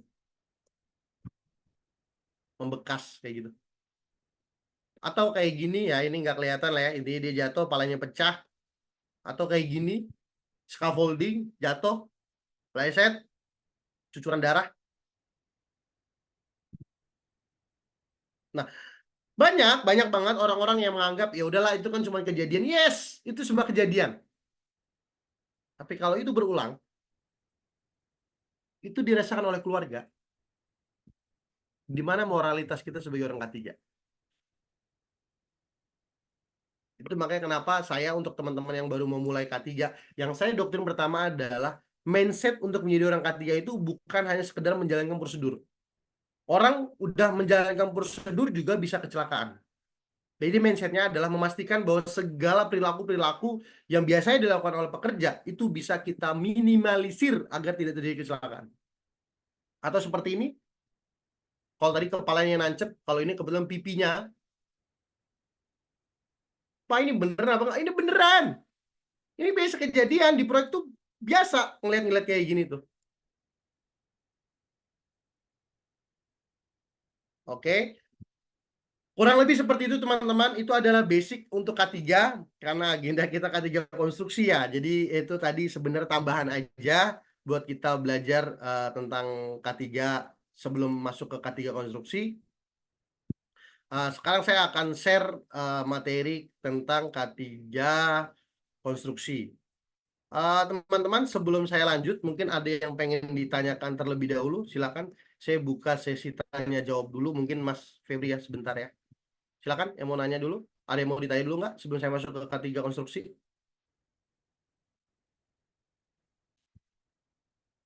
Ini diem ngerti apa diem? Yaudah Pak, lanjut aja gitu. Saya bingung nih. Ini diem. Yaudah Pak, lanjut aja apa gimana nih? Mas Sabian gimana? Oke, Mas Sabian Fauzi. Oke Pak, Ada aman. yang ditanya? Lanjut. Lanjut ya. Oke, Mas Cukup ini. Sabian. Atau siapa? Mas Febri Casanova? Mungkin ada yang mau ditanya dulu, Mas Febri Casanova? Ya, baik. Terima kasih, Pak. Mungkin ada Oke. sedikit yang ingin saya tanyakan ini. Silakan, saya tebak mau nanya. Ayo, nanya Mas. Yang pertama, kita berbicara tentang K3 atau safety. Untuk setiap perusahaan yang kita kerja itu kan tidak semuanya ingin mematuhi apa Betul, K3 sesuai dengan seperti pengadaan APD gitu. betul. Dan juga ada juga yang seperti Bapak sampaikan tadi, orang-orangnya juga untuk dia berbicara tentang pengalamannya sudah 10 tahun, 12 tahun seperti itu. Dan Banyak. kita juga Banyak orang baru banget. kan, kita orang baru juga di situ. Kamu anak kami sore, saya kadang-kadang dibilang seperti itu kan, untuk menasihati kami seperti itu. Nah, jadi adakah kira-kira dari Bapak untuk pendekatan-pendekatannya untuk kita sebagai K3 di suatu perusahaan untuk melakukan pendekatan supaya menghilangkan mindset mereka yang maaf kita ngomong sok pintar dan apa segala macam kan. Tugas kita adalah seperti itulah tanggung jawab kita sebagai K3 dan kebetulan juga saya juga pernah mengambil lisensi K3 juga itu Pak, K3 Umum Kemenaker tahun lalu sih Pak, tapi banyak yang saya lupa dan juga ingin sekarang ini ingin merefresh kembali lah yang pelajaran-pelajaran yang terdahulu. Mas Febri, bekerja kah sekarang saat ini statusnya bekerja kah? Bekerja, tapi saya bagian elektrikal, auto elektrikal, Pak. Elektrikal. Oke, terima kasih Mas Febri. Nah, tadi pertanyaan dari Mas Febri itu sebenarnya adalah keluhan dari banyak orang yang udah ngalamin orang K3. Gitu ya Mas Febri ya. Kebanyakan orang K3 itu gitu, dia ngingetin, dibilangnya sok. Dia ngingetin, yang diingetin lebih lama masa kerjanya.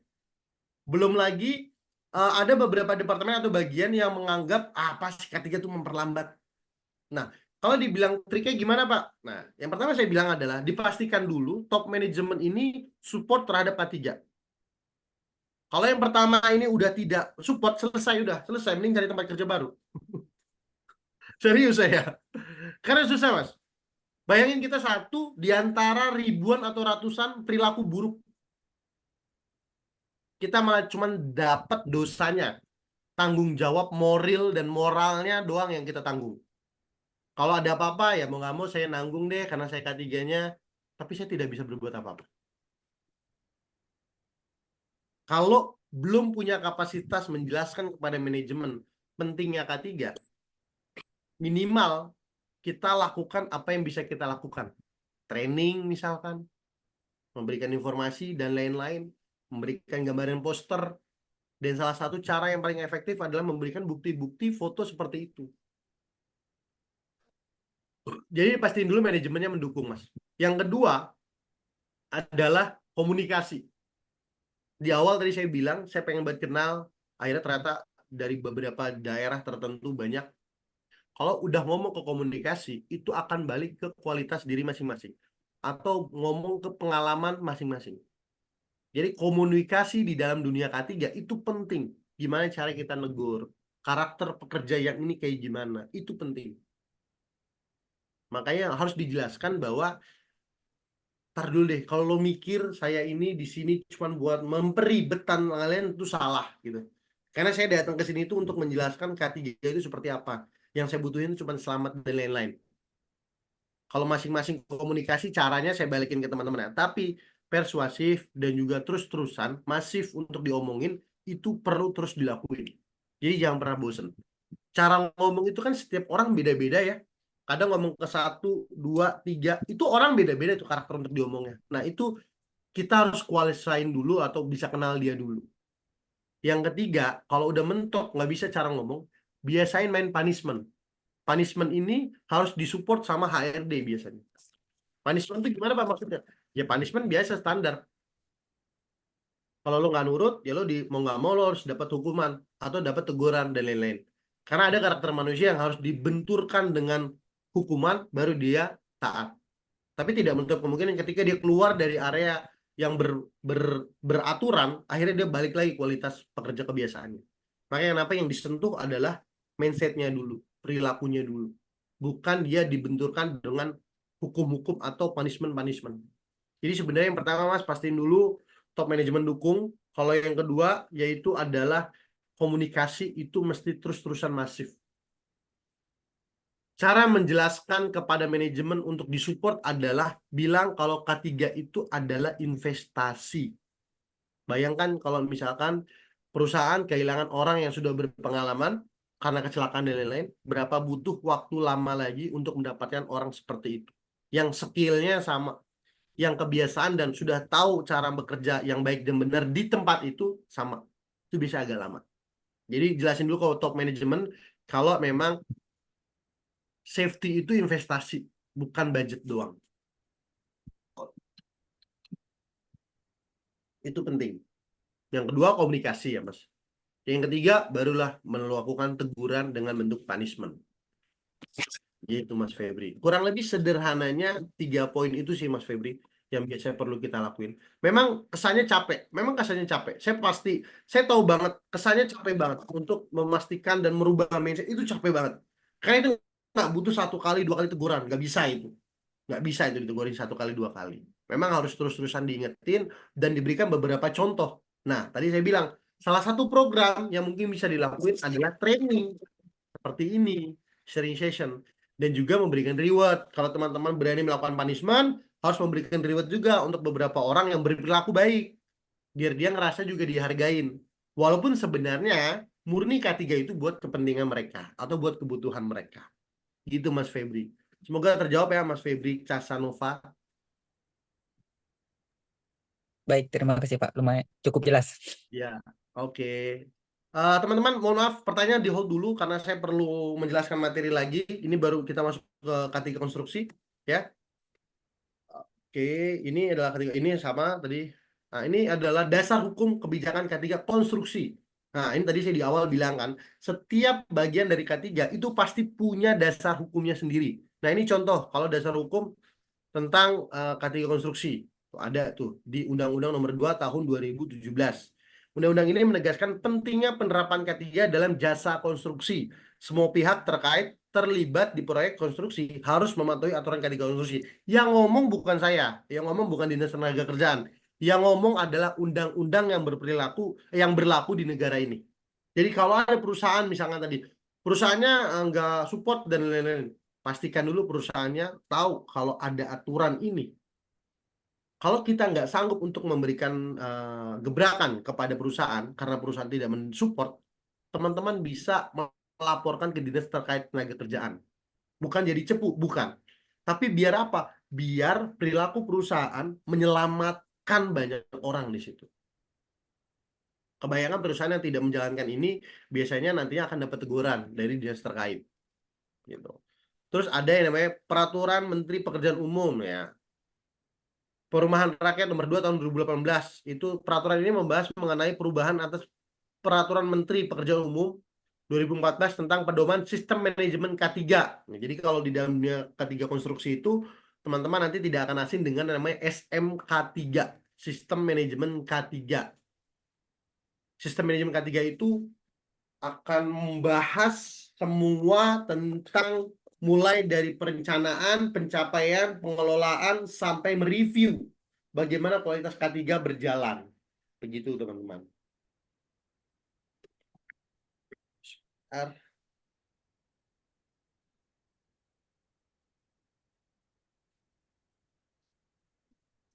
Oke, lanjut lagi.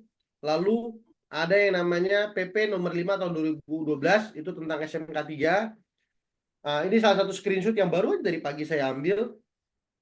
Di nomor 14 ya tahun 50 pedoman sistem manajemen K3 itu sudah jelas di situ tertulis bahwa di pasal 3-nya penerapan SMK konstruksi bidang pekerjaan umum. Nah, kalau tadi kan kita membahas tentang K3 umum secara general nih ya. Nah, ini tentang K3 konstruksinya teman-teman. K3 konstruksinya juga itu udah bahas tentang sistem manajemen K3. Apa aja sih yang dibahas? Yang pertama adalah kebijakan K3-nya. Nah, di sini peran top manajemen sangat penting. Apakah manajemen support atau tidak? Makanya kebijakan K3 ini perlu ditandatangani dan disahkan oleh top manajemen atau pimpinan tertinggi dari perusahaan. Guna apa? Guna memastikan bahwa nantinya perusahaan akan support terhadap K3. Lalu yang kedua perencanaan. Nah, perencanaan ini jadi kalau dalam dunia konstruksi teman-teman, kita itu punya deadline waktu. Dari tanggal berapa, bulan berapa proyek ini dimulai, sampai bulan apa dan tahun berapa proyek ini selesai. Ambil contoh misalkan dari 1 tahun. Dari tahun ini misalkan, Agustus 2024 sampai proyek Agustus 2025. Itu harus terencana. Dalam 1 tahun, kita akan mengadakan training per 2 bulan misalkan. Pesertanya siapa saja? Pesertanya adalah seluruh pekerja. Materinya disesuaikan dengan kondisi kerja, dicontoh. Lalu ada aktivitas apa? Inspeksi. Inspeksinya itu akan dilakukan setiap hari. Apa saja yang diinspeksi? Banyak. Kelistrikan diinspeksi, alat bantu kerja diinspeksi, alat potong-memotong dikonstruksi, diinspeksi, alat kerja ketinggian diinspeksi, dan lain seterusnya. Nah, itu namanya perencanaan. Jadwalnya ada, yang dibahas apa. Nah, itu namanya perencanaan. Di dalam dunia K3, SMK 3 khususnya untuk konstruksi itu perlu tercantum secara konkret. Perencananya mau ngapain aja gitu. Programnya apa saja. Nah, nanti teman-teman semakin banyak ikut training, semakin akan tahu program-program di dalam dunia K3 konstruksi itu apa saja sih. Nanti akan saya bahas kok. Mudah-mudahan waktunya mudah-mudahan sempat ya. Habis ini materi ini akan saya share, jadi teman-teman bisa belajar di rumah, di review ulang. Lalu ada namanya pengendalian operasional. Nah, ini pengendalian operasional ini sumber daya manusianya. Sumber daya manusianya itu benar-benar sudah sesuai dengan kapasitasnya apa belum sih gitu. Orang yang ditempatkan di posisi ini tuh sudah berpengalaman apa belum sih? Nah, itu akan berpengaruh dan itu perlu diatur di dalam dunia SMK 3. Lalu ada namanya pemeriksaan dan evaluasi kinerja K3 dan juga tinjau ulang kinerja K3. Jadi SMK 3 khususnya di pasal ini benar-benar murni membahas tentang keselamatan dan kesehatan kerja. Nah, oke teman-teman, berdasarkan dari tadi yang pasal 3, jadi saya coba meringkus, ini adalah materi-materi yang akan saya bahas untuk K3 konstruksi. Yang pertama ada manajemen konstruksi, yang kedua adalah peralatan, lalu ada SDM, dan fakta dan experience. Dan juga emergency response plan. Emergency response plan itu adalah keadaan darurat ketika terjadi di area project atau konstruksi. Nah, ini definisi konstruksi teman-teman. Keselamatan konstruksi adalah segala kegiatan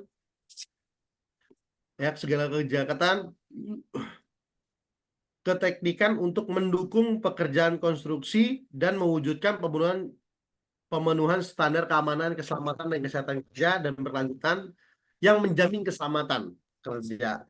Oke, kurang lebih definisinya seperti ini. Nah, ini yang tadi saya bilang di materi awal tentang K3, teman-teman. Teman-teman nggak perlu menghafalkan dengan jumlah undang-undang yang banyak banget. Sayang saya nggak ada contoh di sini, di meja kerja saya adanya. Itu kurang lebih undang-undang K3 itu bisa setebal dari alis saya sampai dagu saya mungkin. Serius, setebal itu. Serius, undang-undangnya itu setebal itu. Jadi sangat tebal. Nah, saya kalau sharing session, biasanya saya menampilkan ini, teman-teman. Gunanya apa? Kita tidak perlu menghafal, kita sudah dimudahkan dengan teknologi. Teman-teman bisa download, ini kayaknya ada di Play Store, namanya Teman K3. Ini produknya pemerintah. Saya tidak sedang jualan, teman-teman. Saya cuma mempermudah teman-teman untuk mencari undang-undang yang berkaitan tentang K3, tentang apapun itu, cukup download aplikasi itu, nanti tulis di search ya. Ini seperti ini contohnya, saya sudah membuat videonya. Cover depannya ini ya, cover depannya ini nih, ntar dulu. Nih, cover depannya yang ini. Sorry, cover depannya yang ini ya. Nah, ini contoh screen share saya coba saya coba rekam cara saya waktu itu pakai handphone. Nah, ini ya. Klik cara mainnya. Teman-teman bisa ulang ya, saya ulang ya. Teman-teman bisa pilih dokumen K3 ya, ini. Dokumen K3 ini. Bisa pilih dokumen K3 ini, diklik, klik. Nanti kalau sudah diklik akan saya lanjutin videonya. Habis diklik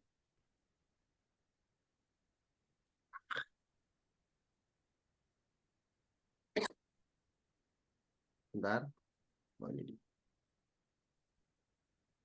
Nah, habis diklik nanti teman-teman scroll saja ke bawah. Nah, di bawah nanti diketik di sini.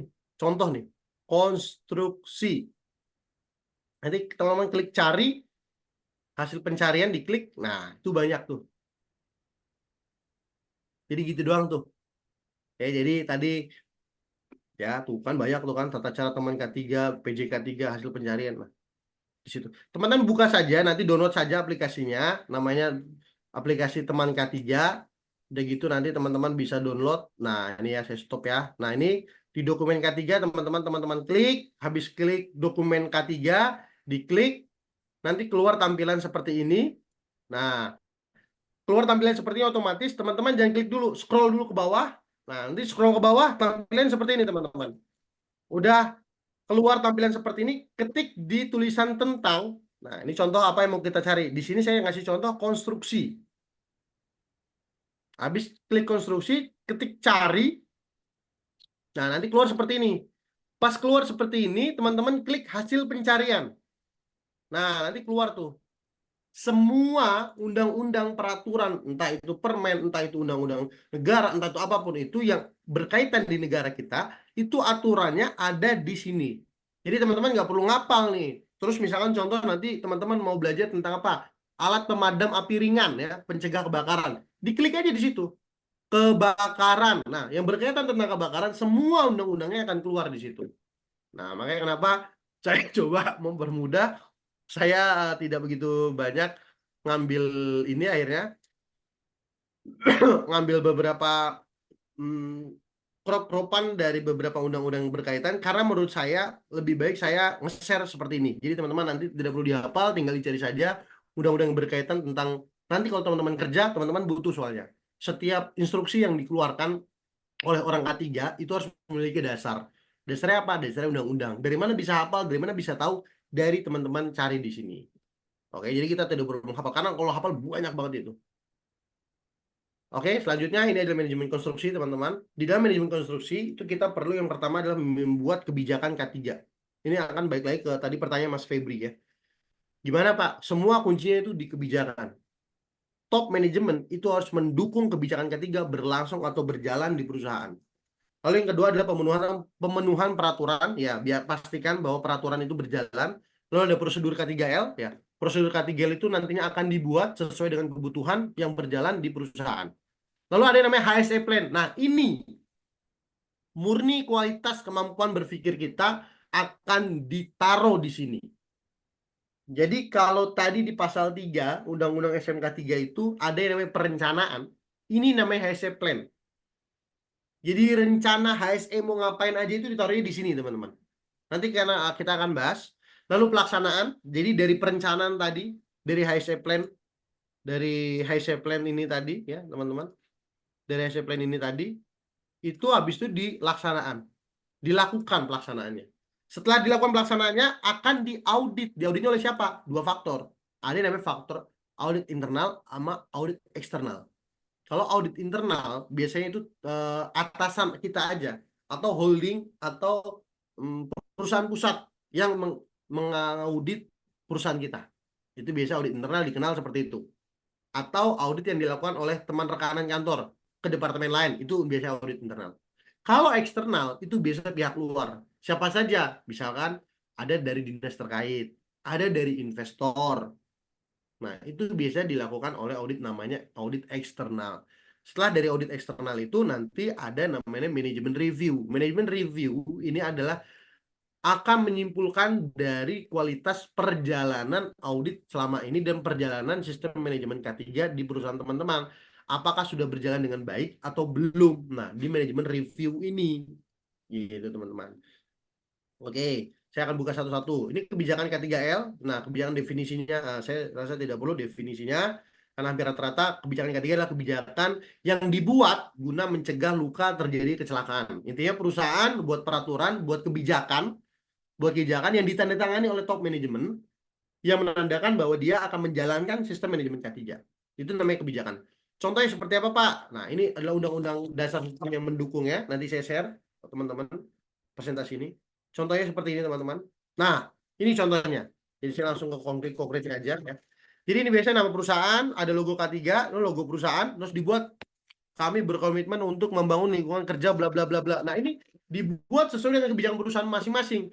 Tidak ada benar, tidak ada salah di sini. Karena setiap kebijakan perusahaan memiliki standarnya dan requirement-nya masing-masing. Gitu. Maka ini saya cuma sampel saja. Ya. Ini namanya kebijakan K3 itu kayak gini. Lalu pemenuhan peraturan K3L. Pemenuhan peraturan K3L ini maksudnya adalah semua aktivitas pekerjaan, semua peraturan yang berlangsung di situ, itu harus ada dasar hukumnya apa? Dasar undang-undangnya yang mana? Nomor berapa? Nah, ini dicatat di sini. Itu namanya identifikasi peraturan perundang-undangan. Contoh misalkan, pekerjaan ketinggian. Oh iya, kita ngambil peraturan tentang SMK 3 nomor 50 tahun 2014 atau 2012 misalkan.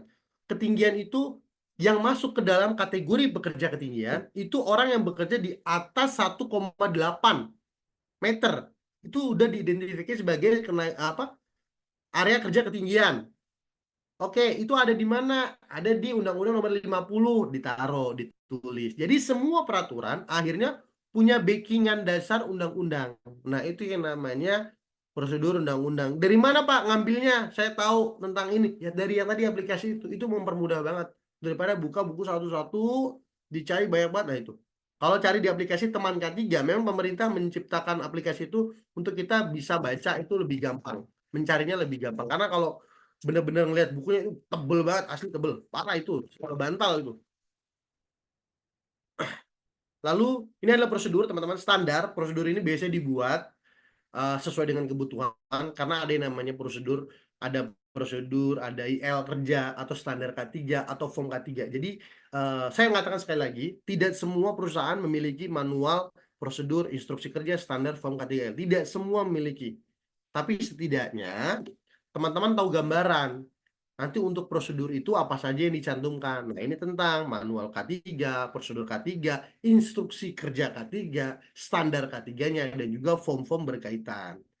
Nanti form-formnya seperti apa? Boleh nanti teman-teman kalau waktu kita tidak sempat, teman-teman masih mau nanya dan lain-lain, silakan hubungin saya. Nomor saya ada di Mas Febri dari nomor saya ini. Jadi nanti langsung hubungi saya, nggak apa-apa. Kalau misalnya minta, Pak, minta contoh form, nggak apa-apa. Nanti kalau misalkan saya lagi senggang, saya bisa kirim, saya kirim.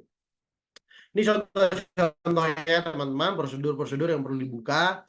Lalu ada namanya HSE Plan. Nah, kalau di HSE Plan ini murni, teman-teman. Di HSE Plan ini teman-teman benar-benar merencanakan. Nah, saya akan lebih banyak bahas di sini deh. Karena kalau prosedur dan lain-lain itu dibuatnya harus sama partner kerja. harus sama departemen yang berkaitan, harus sama orang yang posisinya lebih tinggi dari kita. Kenapa? Karena pengesahannya itu tidak bisa keluar dari kita sendiri. Pengesahannya itu harus dari top management atau dari departemen-departemen tertentu yang berkaitan tentang pekerjaan tersebut. Nggak bisa dari HSE sendiri, itu nggak bisa. Nanti yang ada malah yang kita buat itu dari sudut pandang HSE-nya doang. Sedangkan tujuan kita buat prosedur kerja K3 aman itu kita perlu tahu menurut rekan kerja yang bagiannya ini kebetulan di operator itu yang efektif seperti apa sih, itu perlu kita tanyakan. Nggak bisa semena-mena kita langsung mengeluarkan standar mentang-mentang kita punya dasar hukum K3 gitu, punya undang-undangnya, semua orang harus nurut sama kita. Nggak gitu cara buat prosedurnya.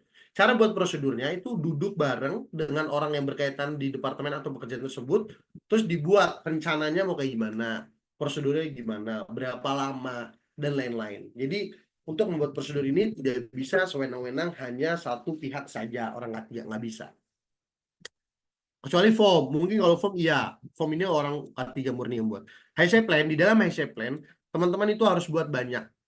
Nih, contohnya. HSE Plan atau biasa dikenal dengan rencana kerja lingkungan adalah rencana kerja yang berkaitan tentang keselamatan kerja dan kesehatan kerja lingkungan supaya untuk mengendalikan risiko dan dampak lingkungan. Dalam menyusun dokumen HSE Plan, beberapa referensi bisa dipakai. Ya, ini balik lagi ke dasar undang-undangnya.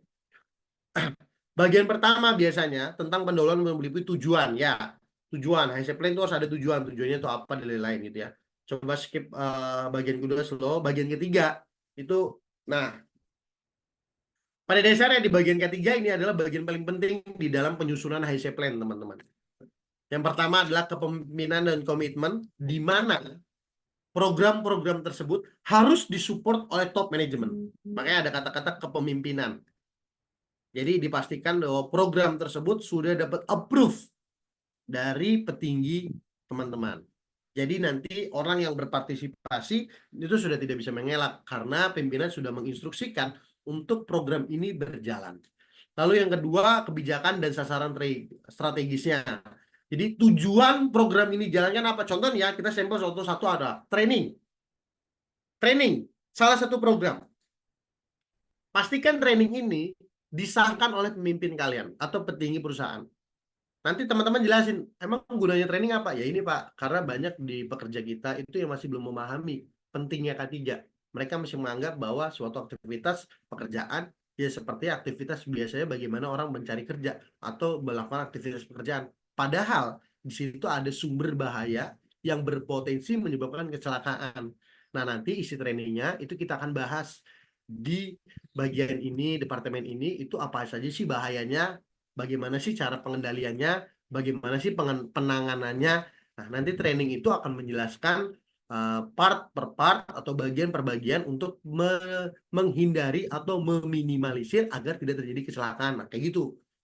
Nanti kan udah dapet tuh sasarannya. Nah, terus udah gitu teman-teman jalanin tuh program trainingnya, harus stabil dan harus benar-benar berjalan sesuai dengan waktunya. Kalau misalkan teman-teman sudah sepakat waktu berjalan itu untuk training itu per 2 bulan sekali atau 3 bulan sekali training karyawan, ya sudah lakukan itu. Kalau misalkan satu waktu bersamaan karyawan kebanyakan Pak, nggak bisa, ya sudah dibuat continue. Dibuat misalkan per 10 orang. Bulan ini, bulan depan per 10 orang lagi, 10 orang lagi. Sampai akhirnya seluruh karyawan mendapatkan program yang namanya training. Nanti habis itu kita lihat apakah perilaku dari pekerja sudah berubah atau belum berubah dari kita yang sudah melakukan training. Seperti itu. Itu namanya melakukan program HSE Plan. Jadi untuk menyusun HSE Plan juga banyak. Selain program-program, kita itu harus bisa nih, namanya manajemen resiko. Kita harus bisa memanage, merange program ini itu untuk mencegah kecelakaan ini. Yang kemungkinan kecelakaan ini kalau terjadi, potensi bahayanya itu bisa sampai menyebabkan kematian. Kan tidak semua kecelakaan itu menyebabkan kematian, teman-teman. Contoh orang kepleset aja sih. Mungkin orang kepleset tidak mengalami kematian kecuali keplesetnya dari ketinggian 50 meter ke bawah, itu baru menyebabkan kematian ya. So, maksud saya adalah dalam manajemen risiko ini kita harus bisa mempertimbangkan berapa potensi bahaya, tinggi rendahnya potensi bahaya yang disebabkan dari kecelakaan. Itu namanya manajemen risiko. Gitu. Itu ada perencanaan, prosedur, dan lain-lain.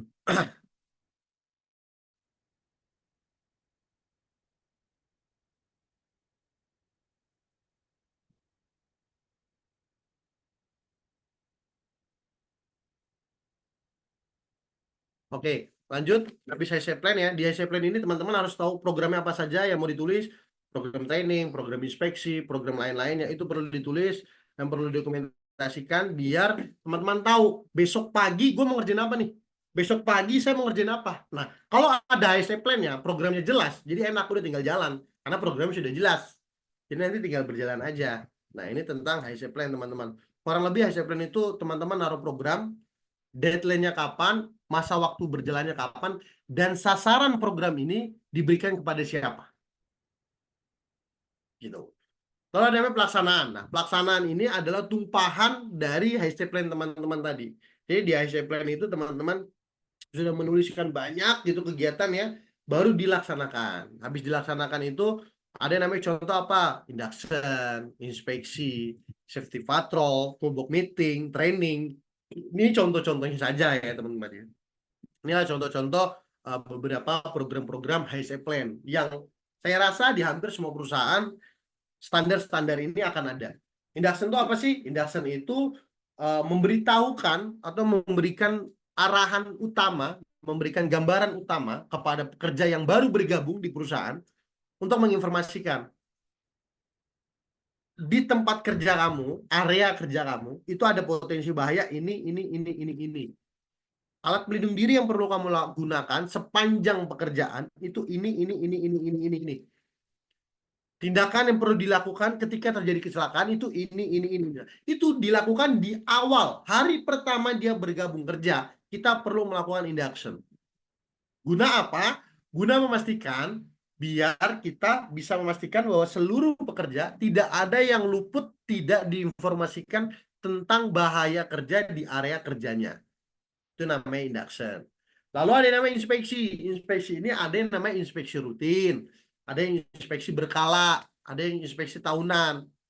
Kalau inspeksi ini hampir rata-rata kalau dilakukan oleh inspektor, safety inspektor, itu rutin. Hampir setiap hari teman-teman safety akan keliling. Makanya kenapa suka ada omongan, nggak jelas nih orang safety keliling-keliling doang. Gabut jalan-jalan doang. Nah, itu padahal dia sedang melakukan inspeksi. Apa saja Pak yang diinspeksi? Banyak. Alatnya, perilaku kerjanya, tempat kerjanya. Nah, itu kalau misalkan memang membahayakan, tidak standar, itu perlu dilakukan penanganan. Itulah fungsi dari inspeksi. Inspeksi ini menjadi peran penting, teman-teman, untuk mengetahui apakah adanya ketidaksesuaian, entah itu perilaku manusia atau kondisi area kerja yang menyebabkan kecelakaan. Karena kebanyakan orang kalau inspeksinya jarang itu nggak tahu kalau ternyata di area kerja tertentu itu berbahaya. Itulah gunanya kenapa inspeksi itu penting. Lalu ada yang patrol. Patrol itu tidak beda jauh dengan inspeksi. Patrol itu tidak beda jauh dengan inspeksi. Isiannya sama aja, dia keliling membahas dan juga mencari apa ketidaksesuaian dan beberapa kejadian-kejadian atau tindakan-tindakan dilakukan oleh pekerja atau tempat kerja yang menyebabkan kecelakaan. Lalu ada yang namanya toolbox meeting. Toolbox meeting ini biasanya dilakukan di awal. Sebelum kelompok kerja itu memulai pekerjaan, tugas HSE-nya adalah menginformasikan bahwa ketika kita ingin melakukan pekerjaan ini, ada bahaya ya di sini. Bahayanya apa saja? Ini. Jadi dipastikan orang ini harus menggunakan alat pelindung diri ini. Kenapa ini dilakukan, Pak? Karena toolbox meeting ini sifatnya pekerjaan-pekerjaan yang kontinu. Terus dilakukan. Menghindari perilaku-perilaku yang tadi saya bilang. Ada orang yang ngerasa berpengalaman, ada orang yang ngerasa, alah udah ini gampang. Menghindari kejadian-kejadian seperti itu, maka dilakukan namanya toolbox meeting. Lalu ada salah satu contoh yaitu training. Training juga, tadi saya udah ambil sampel kayak gitu. Itu namanya program training.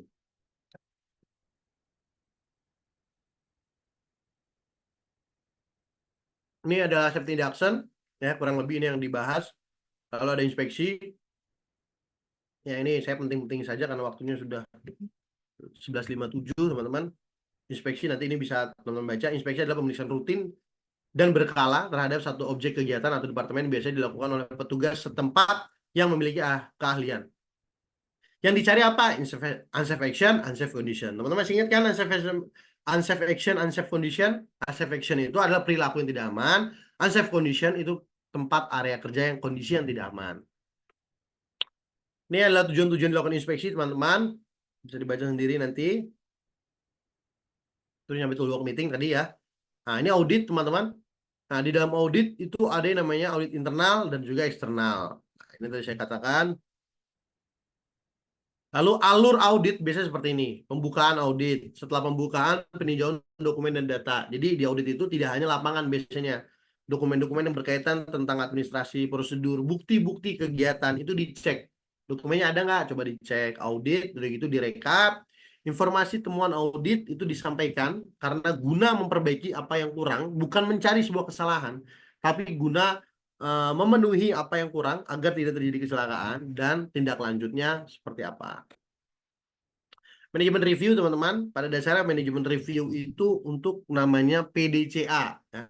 Plan, do, check, action. Di mana plan itu perencanaan tadi, do pelaksanaan, check itu tadi audit, and action adalah perbaikan dari yang tadi, plan, do, check, action. Jadi pada dasarnya tinjauan manajemen ini menuntut untuk hasil audit itu diperlakukan atau segera dilakukan perbaikan agar berjalan sesuai dengan standar yang benar. Seperti itu. Oke, Mas Febri, saya rasa cukup, pas juga waktunya. Mungkin saya masih ada sisa beberapa menit sedikit untuk sisi tanya jawab. Saya balikan ke Mas Febri ya. Baik, Bapak Kanda, terima kasih sudah menyampaikan materi yang bermanfaat untuk kita semuanya. Apakah ada pertanyaan dari teman-teman terkait dengan pelatihan pada hari ini? Silakan ada yang mau ditanyakan pada Bapak Kantak ataupun bisa sharing dari tempat kerjanya atau lain sebagainya. Silakan rekan-rekan untuk bertanya. Silakan teman-teman bertanya.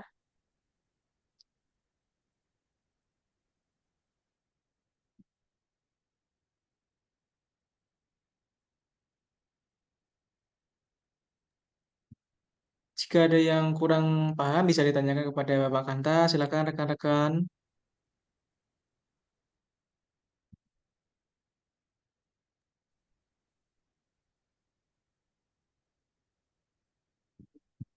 Oke, Mas. Mungkin udah pada lapar kali. Mungkin Pak. Bisa jadi pada lapar nih. Iya. Baik, jika nggak ada pertanyaan, eh, terima kasih Bapak Kanta sudah menyampaikan ilmu yang bermanfaat bagi kita semuanya. Semoga ilmu kita yang dapat dari Bapak Kanta dapat bermanfaat untuk kedepannya. Amin. Amin. Bapak Kanta, apakah ada yang mau disampaikan lagi? Saya rasa cukup ya, Mas. Mungkin nanti kalau misalkan teman-teman ada yang mau ditanyakan lagi, waktu nggak sempat atau di sini malu atau mau japri, silakan. Nomor saya ada di Mas Febri ya. Materi akan saya kirim ke Mas Febri, jadi nanti teman-teman bisa dapat di Mas Febri materinya ya. Baik, rekan-rekan bisa menghidupkan kameranya terlebih dahulu. Saya tutup dulu ya, Mas Febri ya. Oh, silakan Terima Bapak, kasih silakan. untuk waktunya. Mohon maaf apabila ada yang salah dalam penyampaian saya, ada yang kurang tepat dalam penyampaian saya. Saya sangat terbuka untuk dikoreksi. Saya sangat terbuka untuk diberikan masukan atau tambahan dari apa yang tadi saya sampaikan. Semoga apa yang tadi saya sampaikan itu bermanfaat buat teman-teman. Dan apa yang saya sampaikan tadi bisa menjadi ladang pahala juga buat teman-teman, biar bisa sama-sama memperbaiki dan menyelamatkan area lingkungan kita kerja. Oke, saya ucapkan terima kasih. Wabillahi taufiq walhidayah. Wassalamualaikum warahmatullahi wabarakatuh. Selamat siang dan salam sejahtera untuk kita semua. Terima kasih. Waalaikumsalam warahmatullahi wabarakatuh. Terima kasih Bapak Kanta. Baik, rekan-rekan semuanya, sebelum saya tutup, alangkah baiknya kita sesi dokumentasi lebih dahulu. Silakan menghidupkan kameranya, rekan-rekan semuanya.